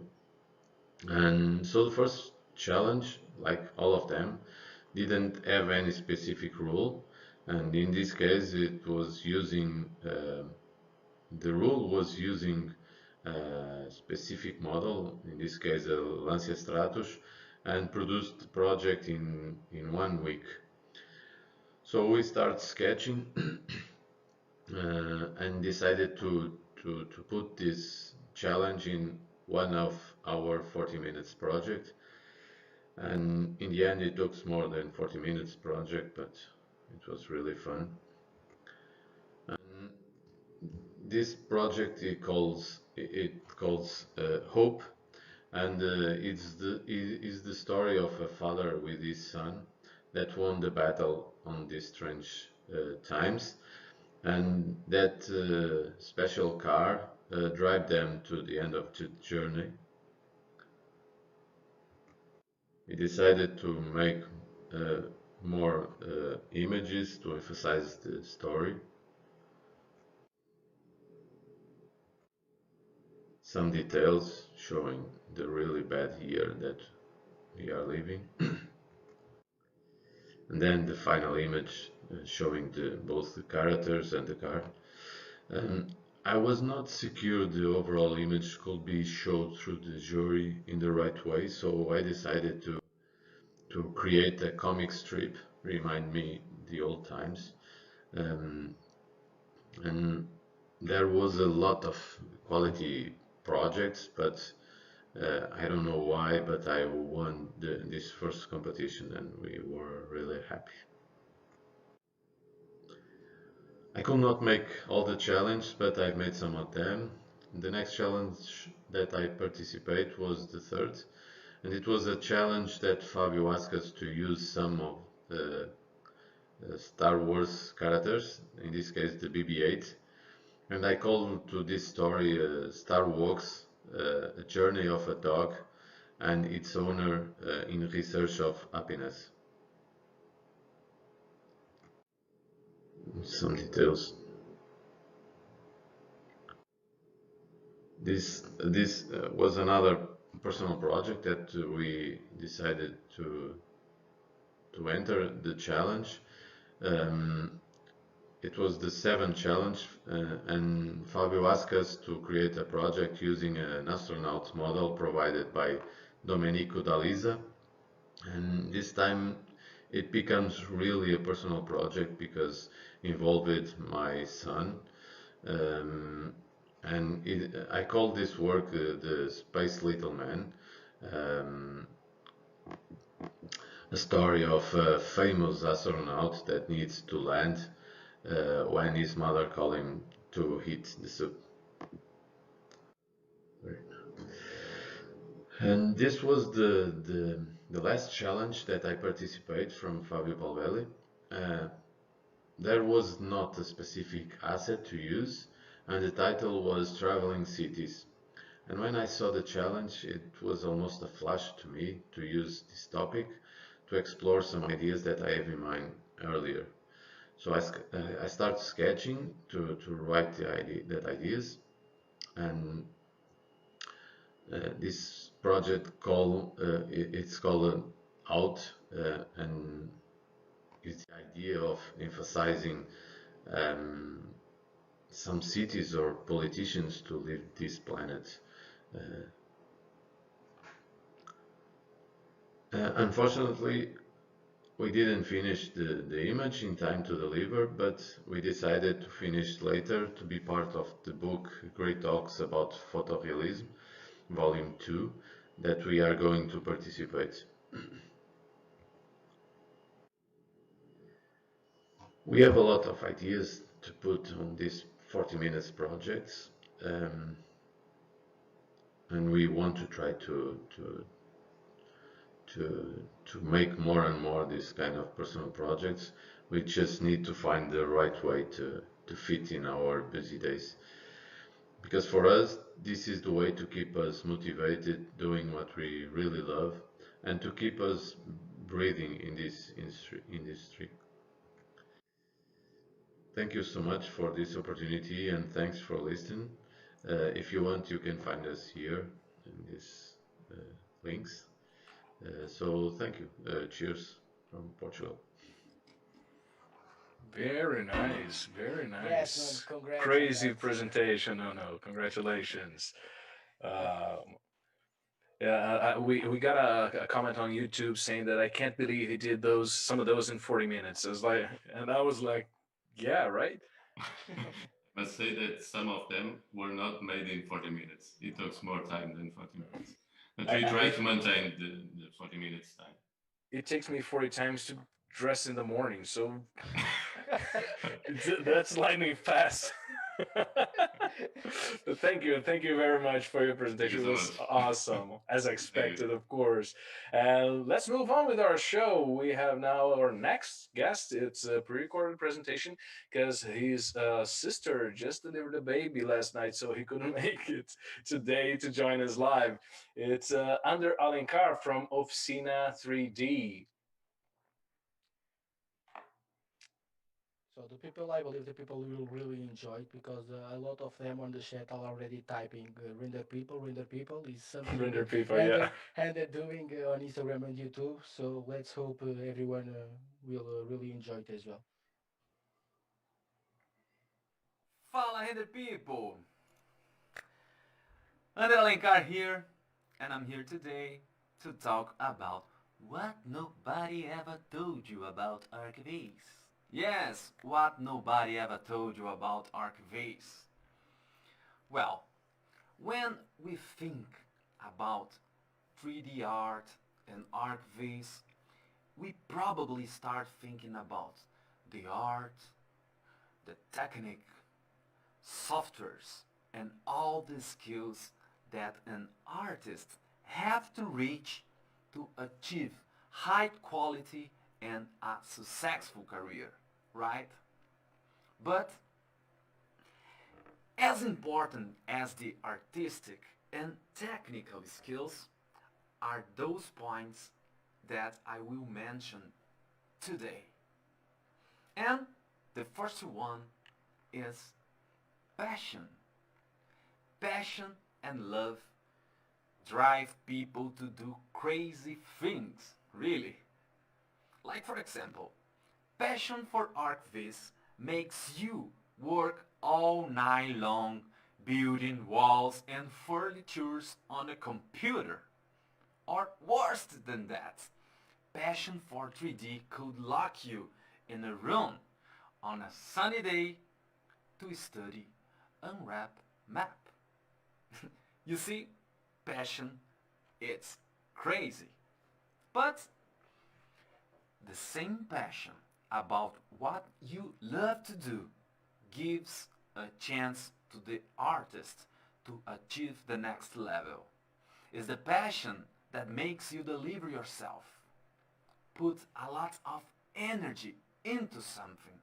Consequently, you will get a chance to be better than the others. And then stand out yourself and your art given to you realization. Number 2, creativity. If you stop to thinking about it, it's probably possible to create a 3D scene using only a dozen of commands, maybe more. But if you have creativity, you can combine those commands to create amazing scenes and renderings. The creativity is the key point to be free to create all you want. The creativity to see and perceive in the real world the elements like shadows, shaders, shadows and lights, right? Compositions, camera too, camera framing actually, and translate and transpound all those observations from the real world into the scene, making an original and unique piece of art, using your own vision from that, right? Number 3, intelligence. Why intelligence? You are smart if you learn from your mistakes and fails. But you are truly intelligent if you are able to learn from the mistakes from the others. And how can we do that?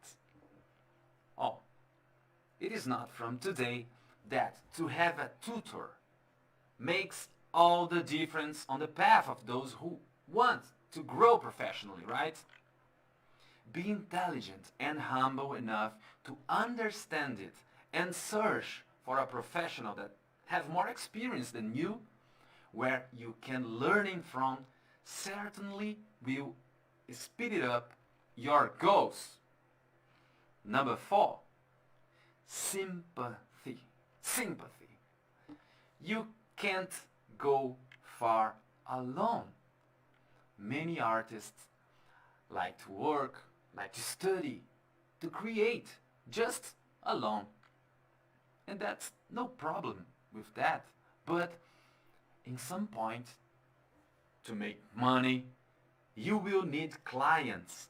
And to have clients, it is easier if you have sympathy.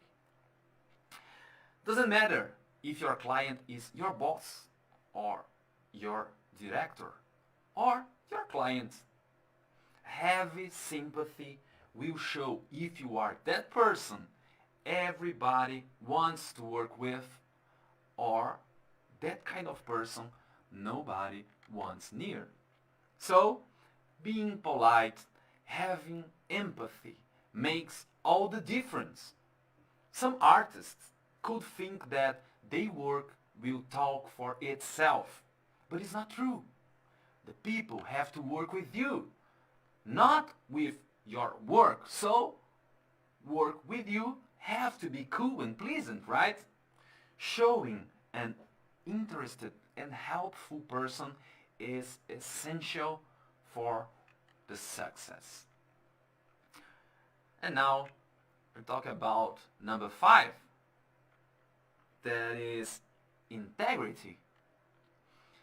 The more integrity you have, the more trust people will have in you. So, great and big jobs will come, and consequently, more money you get.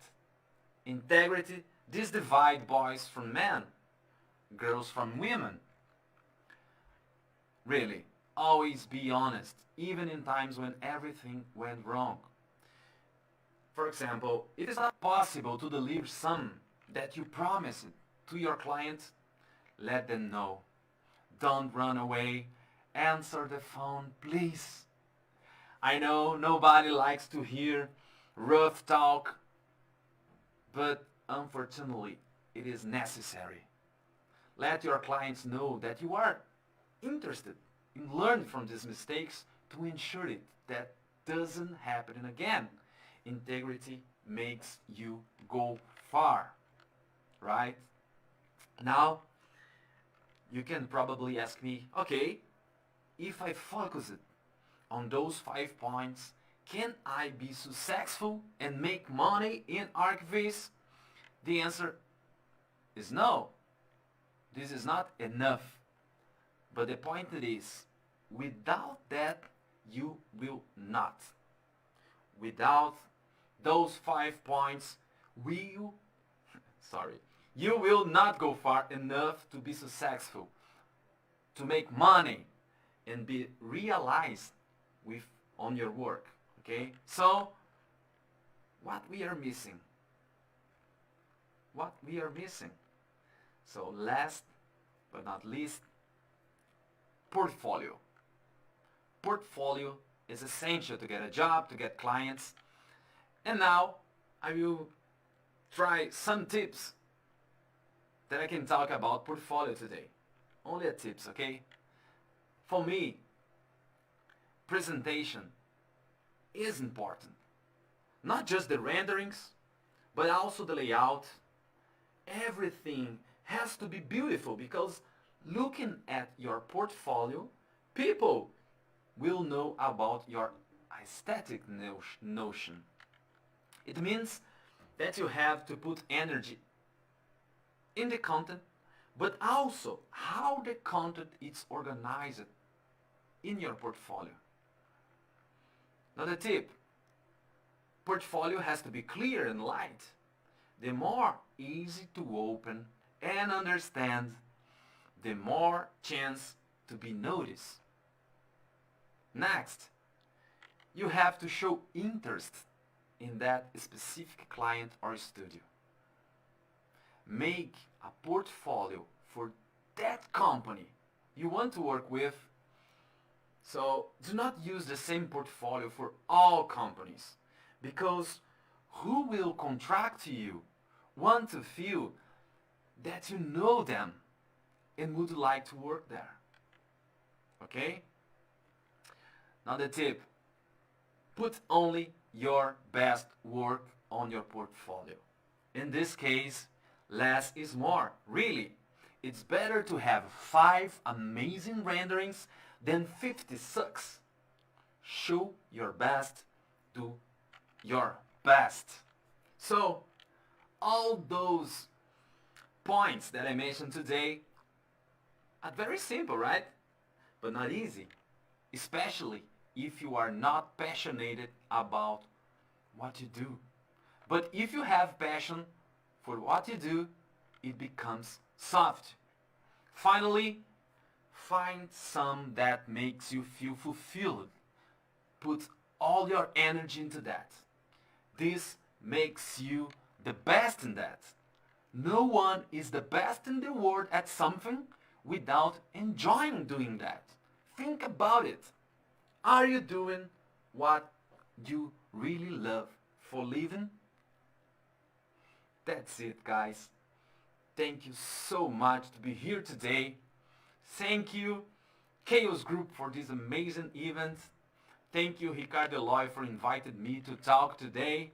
So, see you guys. I hope these tips help you on your ArcV's career. Bye. All right, all right. That was Ander Alencar from Oficina 3D. Thank you, Ander, and congratulations to your sister on the new baby. We have the results for the raffle here. We just got in, and the winner of the raffle was Mateus Nascimento from Brazil. Congratulations, Mateus!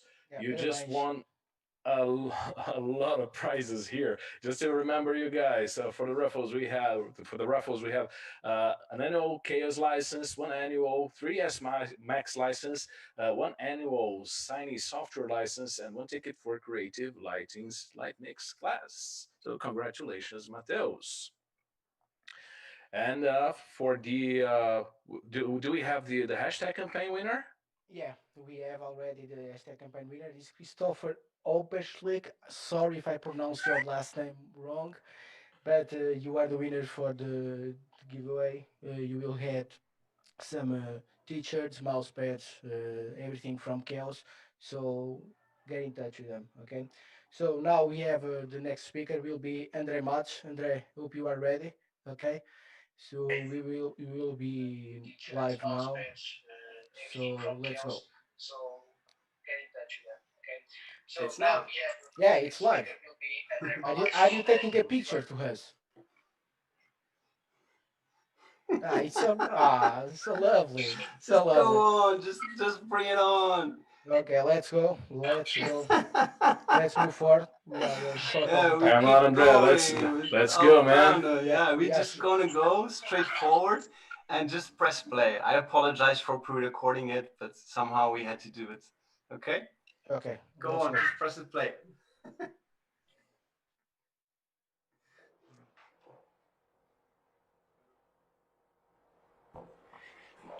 Oh yeah.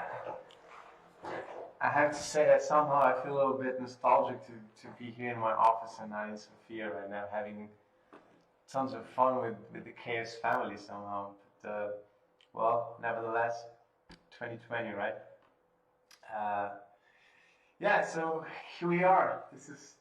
Was quite of an unexpected uh, invite to have this 24 hours of chaos, and this was in such a short term. You know, like I was invited almost like I think that everybody was invited on like last minute. So I kind of had to struggle to find out something to talk about, and I decided to jump into something such as CUDA versus optics. Uh, why? Because of my first impressions after this lockdown, because I spent like at least like 4 to 5 months without doing anything, because I'm doing like trade communication as most part of you know, so I can even just yeah, probably this is better. So I kind of do like trade communication, and for people that know me, they kind of know that I always have to deal with huge render sizes. For people that don't know me, so this is kind of the stuff that I'm doing, and there's a big demand in render power, so I kind of shifted all my attention a few years ago into GPU rendering, and this is one of the main topics that I'm going to talk right now. It's the progress that I felt after coming back from my lockdown, because I have two different generations of GPUs here, and for the first time I felt a huge impact in the optics way to do things, and yeah, this is another image, and I always need to get clean renders because somehow the motion that we do for every single video, it's kind of slow because it's almost like a separator between the main movies, and it's big and it's huge, and everything needs to be clean somehow. I need to clean the render, I need to clean the noise, sorry, and make sure that everything fits on place. And yeah, literally that's what I'm doing for a living. And sometimes no, most part of the times we have like 3 to 4 chapters, so I need to do 3 to 4 movies in a matter of like 2 or 3 months. So it's kind of always like rough schedule. Uh, and uh, and right now I'm doing auto Beijing that it's gonna happen in 2 weeks. And I noticed something crazy, like I noticed that my personal workstation was rendering faster than one of my render slaves for the first time, and I kind of felt that okay, I need to figure out what's wrong or what's good. I thought there was something wrong with the slaves. I thought like, oh well, the render times they don't really change that much, but on my personal workstation they changed. So why? Because I felt for the first time and on my scenes that the RT cores were actually really making a huge difference on my renders. So, and what I wanted to say is that the above machine, it's my personal workstation, and this one over here, it's my farm.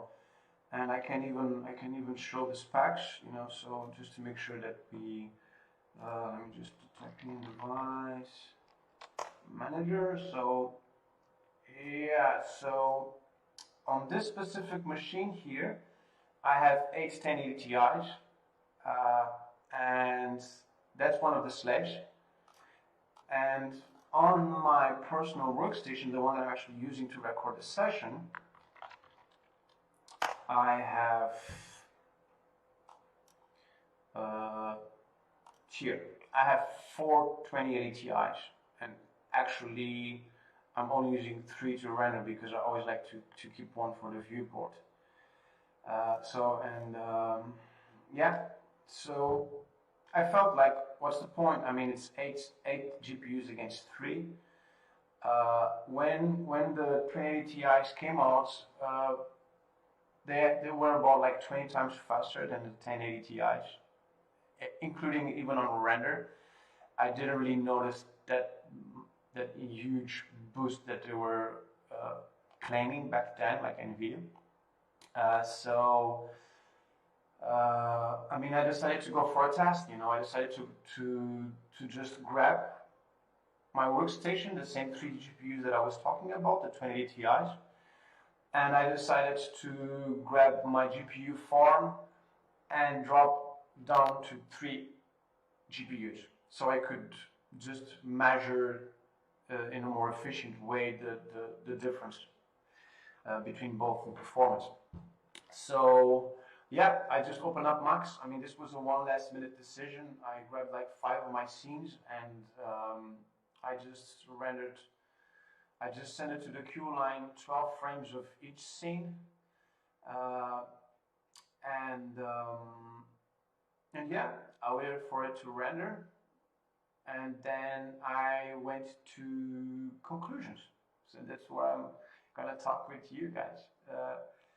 And of course, that there are different systems, right? They have different CPUs. I mean, I have a Threadripper here. The slaves, they have 2 dual Xeons. So I wanted to take off the equation of light cache and loading scenes. So I really wanted to grab just the time from the first bucket to the last bucket. So I went into the deadline info and I just grabbed this specific second or minute second and calculated the precise time of bucket. So, and I would like to first start with this scene and to debrief a little bit how it's built, because normally I always render different light passes. I can even Just a second. I guess it's this one. Yeah. So let me just bring it up over here. So nope. I want to get some extra space. Okay. Yeah. Perfect. Normally I try to split my renders into light sources to have a little bit more of control in post. In case if I have some flickerings or specular and stuff like this, I can clean on every single light. So normally I render like a dome light. This one is a directional light. This one is the kind of the background light, and of course the spotlights because they were on. And on this specific scene over here, I'm gonna compare which PowerPoint here. Okay, so on this specific scene over here, this was the average time for each frame on each machine. So well, the I would say that they look consistent. There's no crazy gaps between both, and the optics version was 2.68 times faster. And as I said at the beginning, when I bought my 2080 Ti's and when V-Ray did implemented the optics system, I could notice a gain of around 20%, even on my render times. And when they actually implemented optics, I could notice a boost on a few scenes, but I never noticed that my personal workstation was rendering faster than one of the slaves. I mean, this is crazy because I mean we're talking about a 17K system, like the farm. It's a dual Xeon system with 8 Ti's against the 7K personal workstation. I mean, it's twice the money back then, but you get like three times more performance almost. I mean, this is getting crazy. So that's why I decided to grab this as one of the main topics for to talk today. I mean, I didn't have that much stuff to do anyway. So I didn't have that much stuff to talk besides this, and let's keep going. And this is another shot. I mean, I can also show a little bit again what's happening on the shot.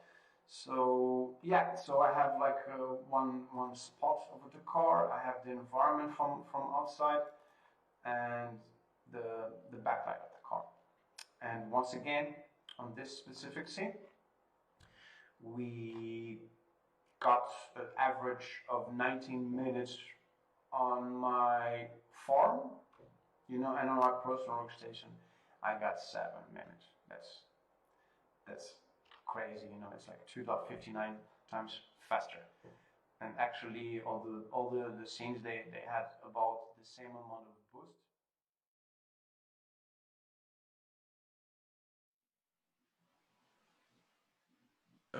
All right, we're back live. Yep. We are unfortunately running out of time. We already have our colleagues from New York on the room, right? Welcome, James, Ken, Mengi. Hi, everyone. Hi. I hope you are enjoying the show. As Ricardo said, we Super. are running late. Yeah, so we Oh, don't feel unfortunately bad, had man. to. Yeah, we had to cut a bit of Andrea's presentation so we can make room for our last live presentation by Pedro Conti and Victor Hugo. Guys, are you there? Yes.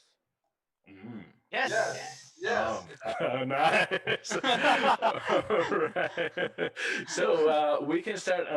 Again, I'm sorry we are running late, but that what happens with a live event such as this one.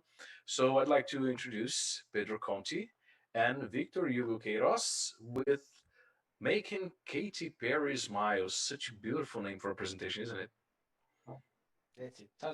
Sounds fancy, right? Yeah, Yeah. super fancy. So No one else is fancy. probably should move forward so the guys on the rest will Myself. feel us, right? Ah, Victor, there you go. It's in the house. See, Oh my you're God. fancy. All right, the mic is all yours, guys. All right. So let me just share my screen here. Everybody was doing like so many fancy presentations. They have decided to be like the fancy of the presentation. So, you want to start, Victor? Go ahead. Yeah, sure. Yeah. Should I start, brother? Yeah, go ahead. Okay, so hi everyone. My name is Victor Hugo. I'm a 3D artist. Worked for like a lot of companies around the world, and I've been doing 3D for like the last 15 years. And yeah, this is it. And what about you, Pedro? Yeah, my name is Pedro Conte. I'm a 3D artist, also specialized in characters. So yeah, we recently were involved in a Katy Perry music video, and we would like just to show like some behind of the scenes and how we managed to go through the project in 6 weeks. So it's pretty much a 2 minutes animated film that we produced in 6 weeks. Yeah. So maybe we'll share just a little bit for people that haven't seen, so just you can get to know what is the project looks like, and then we go through like some behind the scenes.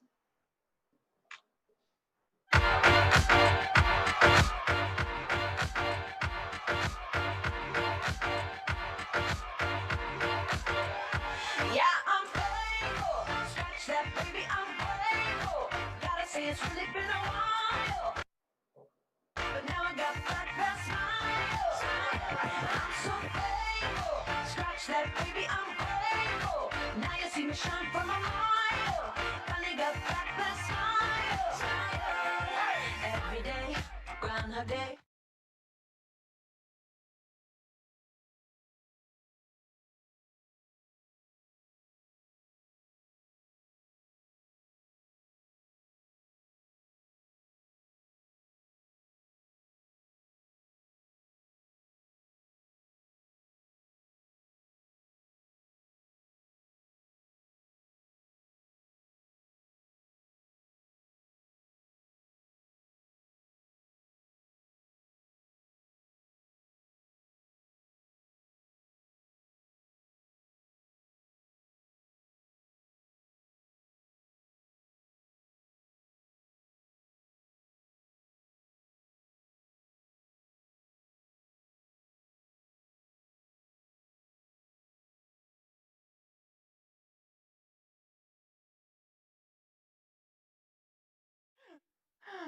Since we're running out of time, so can I continue from here? Yeah, Okay, cool. So the project was like a partnership between like Nathan Love, Flow Animation, and Little Zoo. Nathan Love was a producer and doing like all the I forgot the name. It's the like like more the creative direction yeah. and managing the client and all that stuff. And yeah, go ahead. No, you can continue. And we were working through Flow Animation, which is my studio here. So we were responsible for 3D and making all the assets and lighting out and all that stuff. And Little Zoo was the animation, was responsible for the animation part. So now Victor will talk a little bit about the production and the universe and how we went through. Yeah. So the main reference for the video was Mike Ryden work. I don't know if you guys are familiar with. He does like kind of like paintings with like some really like unique characters and in the art style, kind of like some pastel work. And Kate Paris, yeah, he made a portrait of her, and she became like I think they're friends, right? Yeah, yeah, they're friends, Yeah, I guess. and so she really liked the style and wanted to do like something more like it's kind of like circus thing with like some really like unique characters and visual. So that was like the main like universe behind like the idea behind it. So for our pipeline, usually normal pipeline is like you do the concept art, the sculpting, modeling, production, look, drivers and facing, lighting, render, and post production. This is like how it usually works. But as Pedro mentioned, we had like 6 weeks to do everything, so it's kind of impossible to do that. So we kind of make a new pipeline, which is pretty much like this.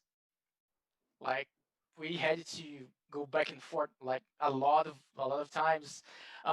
We didn't have time for the concepts for like from scratch, like wait for concept approval. So we kind of made like the concepts while we are modeling, like on the fly. So the same for like environments. We are modeling environments and at the same time like finding the right lighting for the environments and like we sometimes we even have like shaders and we already tested like some post production effects and things like that. So it was like a really like organic and kind of crazy kind of way to work, you know. But it worked out. For example, this character is the prince. It's funny that some people say that he's based on Orlando Bloom. He's not. And the first version was like this guy like in a suit. Then they asked like to, after some exploring, we decided to go like for this like like Latin prince and go exploring. So as you can see, like all this was on the fly. We didn't have like to wait for like concept approval, you know. The same for the other characters, for example, the ringmaster. The all the like, for example, all the characters were done like exploring and changing. And for this one, for example, the hig was already done when we were talking. For example, when we were working on it. And the same for Katie, you know. Yeah, Katie was like, we started modeling her without knowing how she's supposed to look like in the music video. So we started just like guessing a few things, and then we got a picture, like maybe 1 or 2 days before sending for rigging. So yeah, we just did some adjustments and made her ready for production. But was a lot about putting stuff in 3D, even if it doesn't look good, just to start a conversation, so we could feel like what uh, that could go or not, you know. And we ended up going for that version. Mm-hmm. So yeah, we'll just quickly go through like environments too. So usually for the environments, we started like the Nathan of team would get like some reference for us, and we would start working. So we usually go straight from the reference to some 3D tests with the camera and all that stuff, so we could start a conversation. So that was very quick work, and from that we will send a 3D model so they can do like some quick drawing on top, and then we could like arrive somewhere that looks like the final. But yeah, and then we do some render tests just to feel like how the light could look like. And while we are developing this, we are already getting the cameras and the animation, and we are working on the fly, just testing lighting and making things look like in the final film.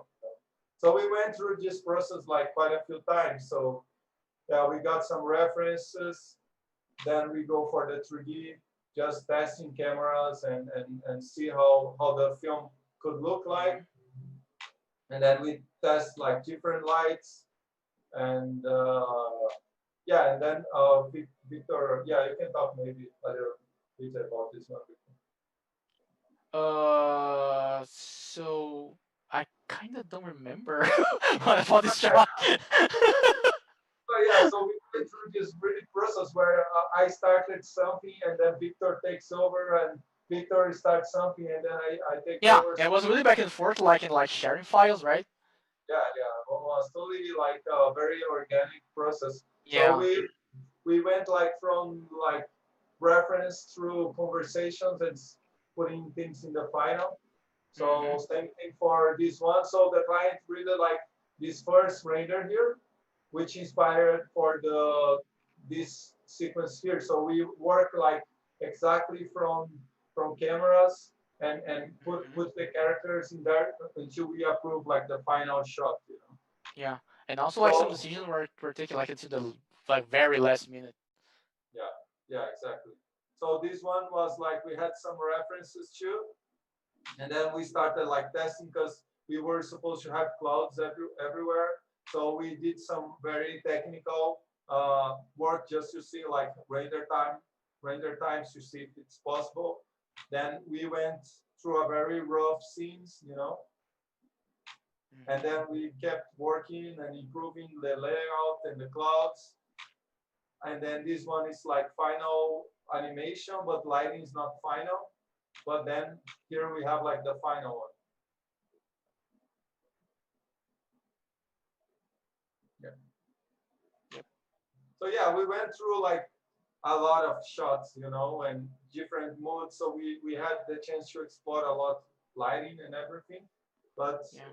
was a really fun project to work on, and V-Ray was very stable. We rendered the whole film online through Rebus Farm, so which Yeah. was And like a one cool. one thing also I think is cool to mention that like we didn't have much time for post processing, so like a lot of things like we do like straight from render, like DOF and fog and all this stuff, and V-Ray was like really essential for that. Yeah, yeah. So as Victor said, as you see here, it's pretty much like the raw render. So Yeah. because we Some didn't like have color correction. yeah, really really quick grading. But yeah, that's all we can talk for now because we don't have much time. So Yeah. hopefully, Yeah, thank you guys. I'm sorry we had to rush you when we were reaching the end of the show, but we already have people from New York joining us right now. We have James, Kim, Mengi, Matthew, Bell, Ansam, and Samantha. How are you guys? Good, You good. How are ready to you? take the torch? Ready to rock and roll. Whenever you Oh, Great. are. Ready? Are we going? rock on. Okay. Nice work on that video. It's your time now. Enjoy it, guys. It's our time. Thank All you. right. Good Cheers. luck. Good luck. Bye. Thank you. Bye Thanks bye, everyone. That was everybody. awesome. Ciao, Bye. pessoal. All right. So I guess we're going live. I guess we're on right now. Everybody ready to go? Yep. Hope you guys don't mind my co-host sitting there. How I'm Yeah, going to keep him quiet we for the have a whole show. very we have a very cool show lined up. Are we actually live on the No, screen? no, we're not. There we Oh, we're live now. Yeah. Yeah, go. but there's a card up. Yeah. So we have a really great show for you tonight.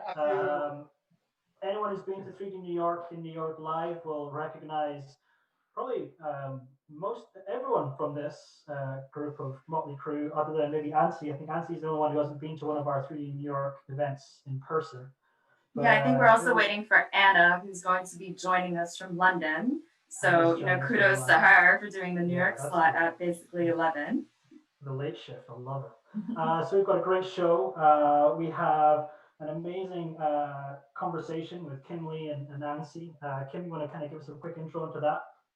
Sure. I'm going to talk probably real quickly a little bit about how things are for the last few months with visual effects, at least my experience working at Fuse Effects in New York, and how it's impacted our side of the industry.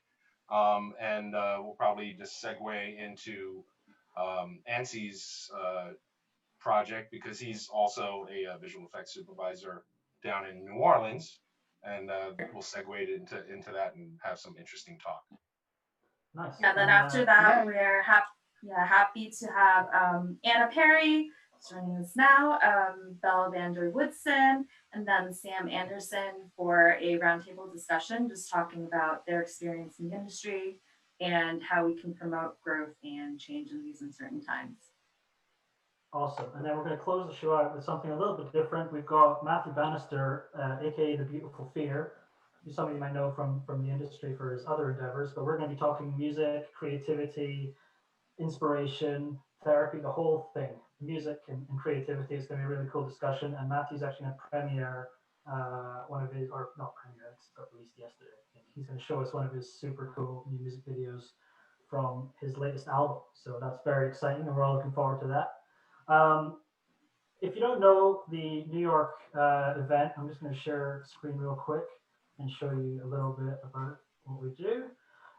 We meet every, second Wednesday, guys? Is what we do? Sorry, the second Wednesday of every month we do. We meet at Lucky Jack's down in the Lower East Side in New York.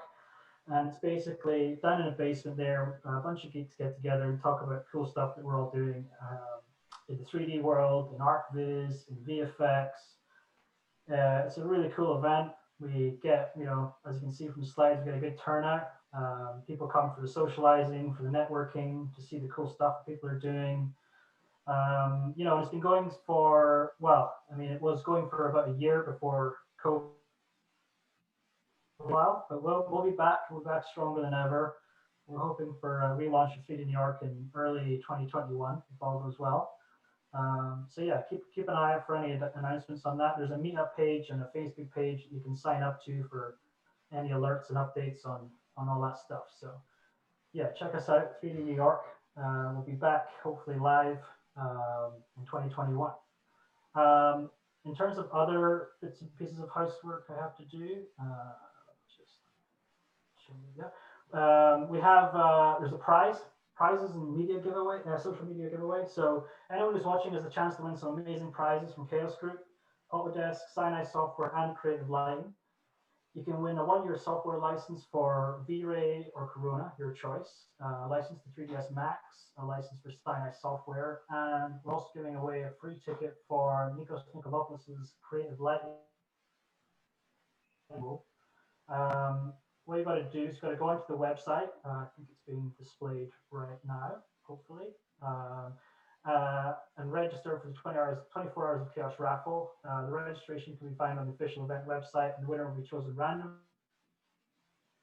So register as soon as you can. The other thing that I think was just displayed on the screen was if you want to win some cool T-shirts, mouse pads, and general Chaos Group swag, take a photo of the live stream or a selfie while watching it and share it in the official Facebook event. Hashtag 24 hours of chaos. And again, we'll announce the winner towards the end of the show. So without further ado, I'm going to move us back onto our regularly scheduled programming. We're running a little bit behind time. That's okay. We'll blame the Brazilians. So I'm going to hand it off now to Kim Lee, who's going to do a little bit of talking himself, and then he's going to get into it with Ansi and talk some really cool VFX stuff. So Kim, why don't you take it from here? Sure. Hi, guys. Hope everybody is good and well and healthy in whatever time zones you're watching this in. In case you don't know who I am, my name's Kim Lee. I'm senior CG generalist at the Fuse Effects New York office. I work in visual effects for episodics mostly. Basically, what I was going to talk about a little briefly is how the current world situation is affecting us in New York in the visual effects community. It's it's obviously everybody's going to be feeling it. Clearly, when things happened back in March, we had a lot of shows going that already had footage in the can, so we were able to just keep working for quite a while. We were actually one of the lucky shops that was pretty much going full steam all the way through in March, April, May, and June. Eventually, that footage was going to run out basically. So until they got crews shooting again, so we had a little bit of time off in July, and luckily some of us are back now working on stuff that we can be working on. But it definitely has impacted the industry, and I've worked on the live action side as well, so I know a lot of crew people who are out of work, and it's going to be really interesting moving forward, seeing what the different groups, the unions, SAG, the Directors Guild, all of them put together to actually keep those crews safe. Because really, being in VFX, we're at the end of the chain, which is why we were able to keep working for so long. But we're very dependent on new footage. I guess the only industry on the entertainment side that's the sector that's not really as affected would be, I would imagine, the Blue Skies and the Pixars. Anybody who's doing full CG content, because you don't need a crew to shoot stuff. So clearly, that's the difference between the two industries there, and we felt it. But luckily, things are looking better, and crews are starting up. It just so happens, I'm going to share a little side note. My brother happens to be the art director for the new Elmo show on HBO, and he works on stuff for Sesame Street as well. And they were just shooting last week or the week before with very stringent on-set parameters put in place. Different zones, people can't leave their zones. So definitely going to be slowing things down. And on episodics, that's going to affect production schedules, which of course then translates to affecting post-production schedules. So it'll be really interesting. It'll be interesting to hear if there is any talk of it in later shows for this 24 hours of chaos, to see just how the different parts of the world are dealing with the live action side of getting back to work. Um, so I was going to talk about that a little bit, which I just did. And now I was going to actually start segueing in our first guest, Anselm, who happens to be a longtime friend of mine, an amazing artist, and he happens to be a visual effects supervisor on set. So he can actually speak currently much more directly on a major TV show. So he's based down in New Orleans. So we're lucky enough to have him as part of the New York time zone show. So maybe we can bring Ansi in, and I can throw some questions to him and get him started. There he is, Anselm Vaughn. All of his friends call him Ansi because that's a mouthful that you see on the screen there. So, but yes, our first guest, Anselm Van Serthos. Ansi, how are you? Mighty fine, mighty fine. Thanks for having me in the New York slot. Always. Good to see you. Good to see you. Likewise. So I was wondering, so how has it affected you? This whole pandemic lockdown stuff down in New Orleans and work. What show is it you're the on-set supervisor for? NCIS New Orleans, a spin-off of the Mark Harmon NCIS, and we shoot 10 months out the year here when there's not a pandemic. We were shut down pretty abruptly in the second week of March, 11th, 12th, in and around that.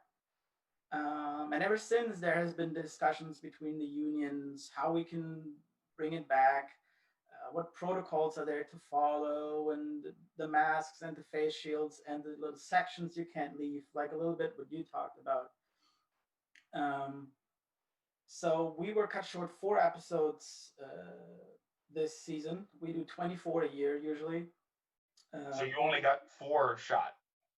No, we got 20 shot. We were you got 20 shot. You were short 4. Okay. Yeah. So we had a couple in the can that the post production vendor could still post produce and air, but that, like your shows, ran out eventually.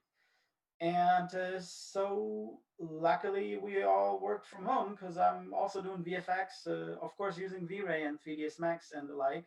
Hence we are all on this top, right? And before you were on set supervising, you had years of doing VFX artist work for clients remotely out of New Orleans, because New Orleans is not known as a hotbed for post production.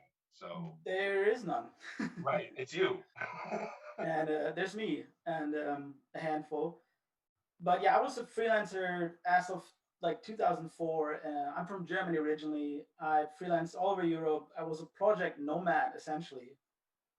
It was very lonely, but I learned a crap ton of stuff, different pipelines of different shops, etc. Then in 2008, I moved to Los Angeles, got a job at Frantic Films. In 2010, so 10 years ago, I moved to New Orleans and worked remote ever since. Every once in a blue moon, I fly to client meetings in person, etc. So the interesting part is that for me, not that much had changed working remote on the computer during the pandemic because I had done it for the past 10 years. Right. So what did you stopped working on NCIS New Orleans because they shut down, and you did, from what we had talked about before, you didn't have much going on to pick it up right away, right? But then something happened. Yeah, so then I was contacted to work on the Iron Harvest game cinematic, along with a couple other TV commercials and such. But yeah, prior to pandemic, I usually don't take on that much work because you know how call times are on TV shows. You got to keep your schedule pretty open. But yeah, anyways, pandemic hit, and I started on actually slightly prior to pandemic. I started on the Iron Harvest game cinematic for Capsule Studio, which happens to be in Paris, France. So I was always going to be remote. I would have loved to go. Right. Well, and you're going to talk a little bit about that, right? So I guess we should run that video of the game trailer. Mm-hmm. So Right. Iron Harvest, the game came out yesterday, Yes. and that's where we can all talk behind the scenes, etc. So timing is fantastic for this. Cool. So if the chaos powers that be can roll that video, that would be amazing. Amazing. There we go. There we go.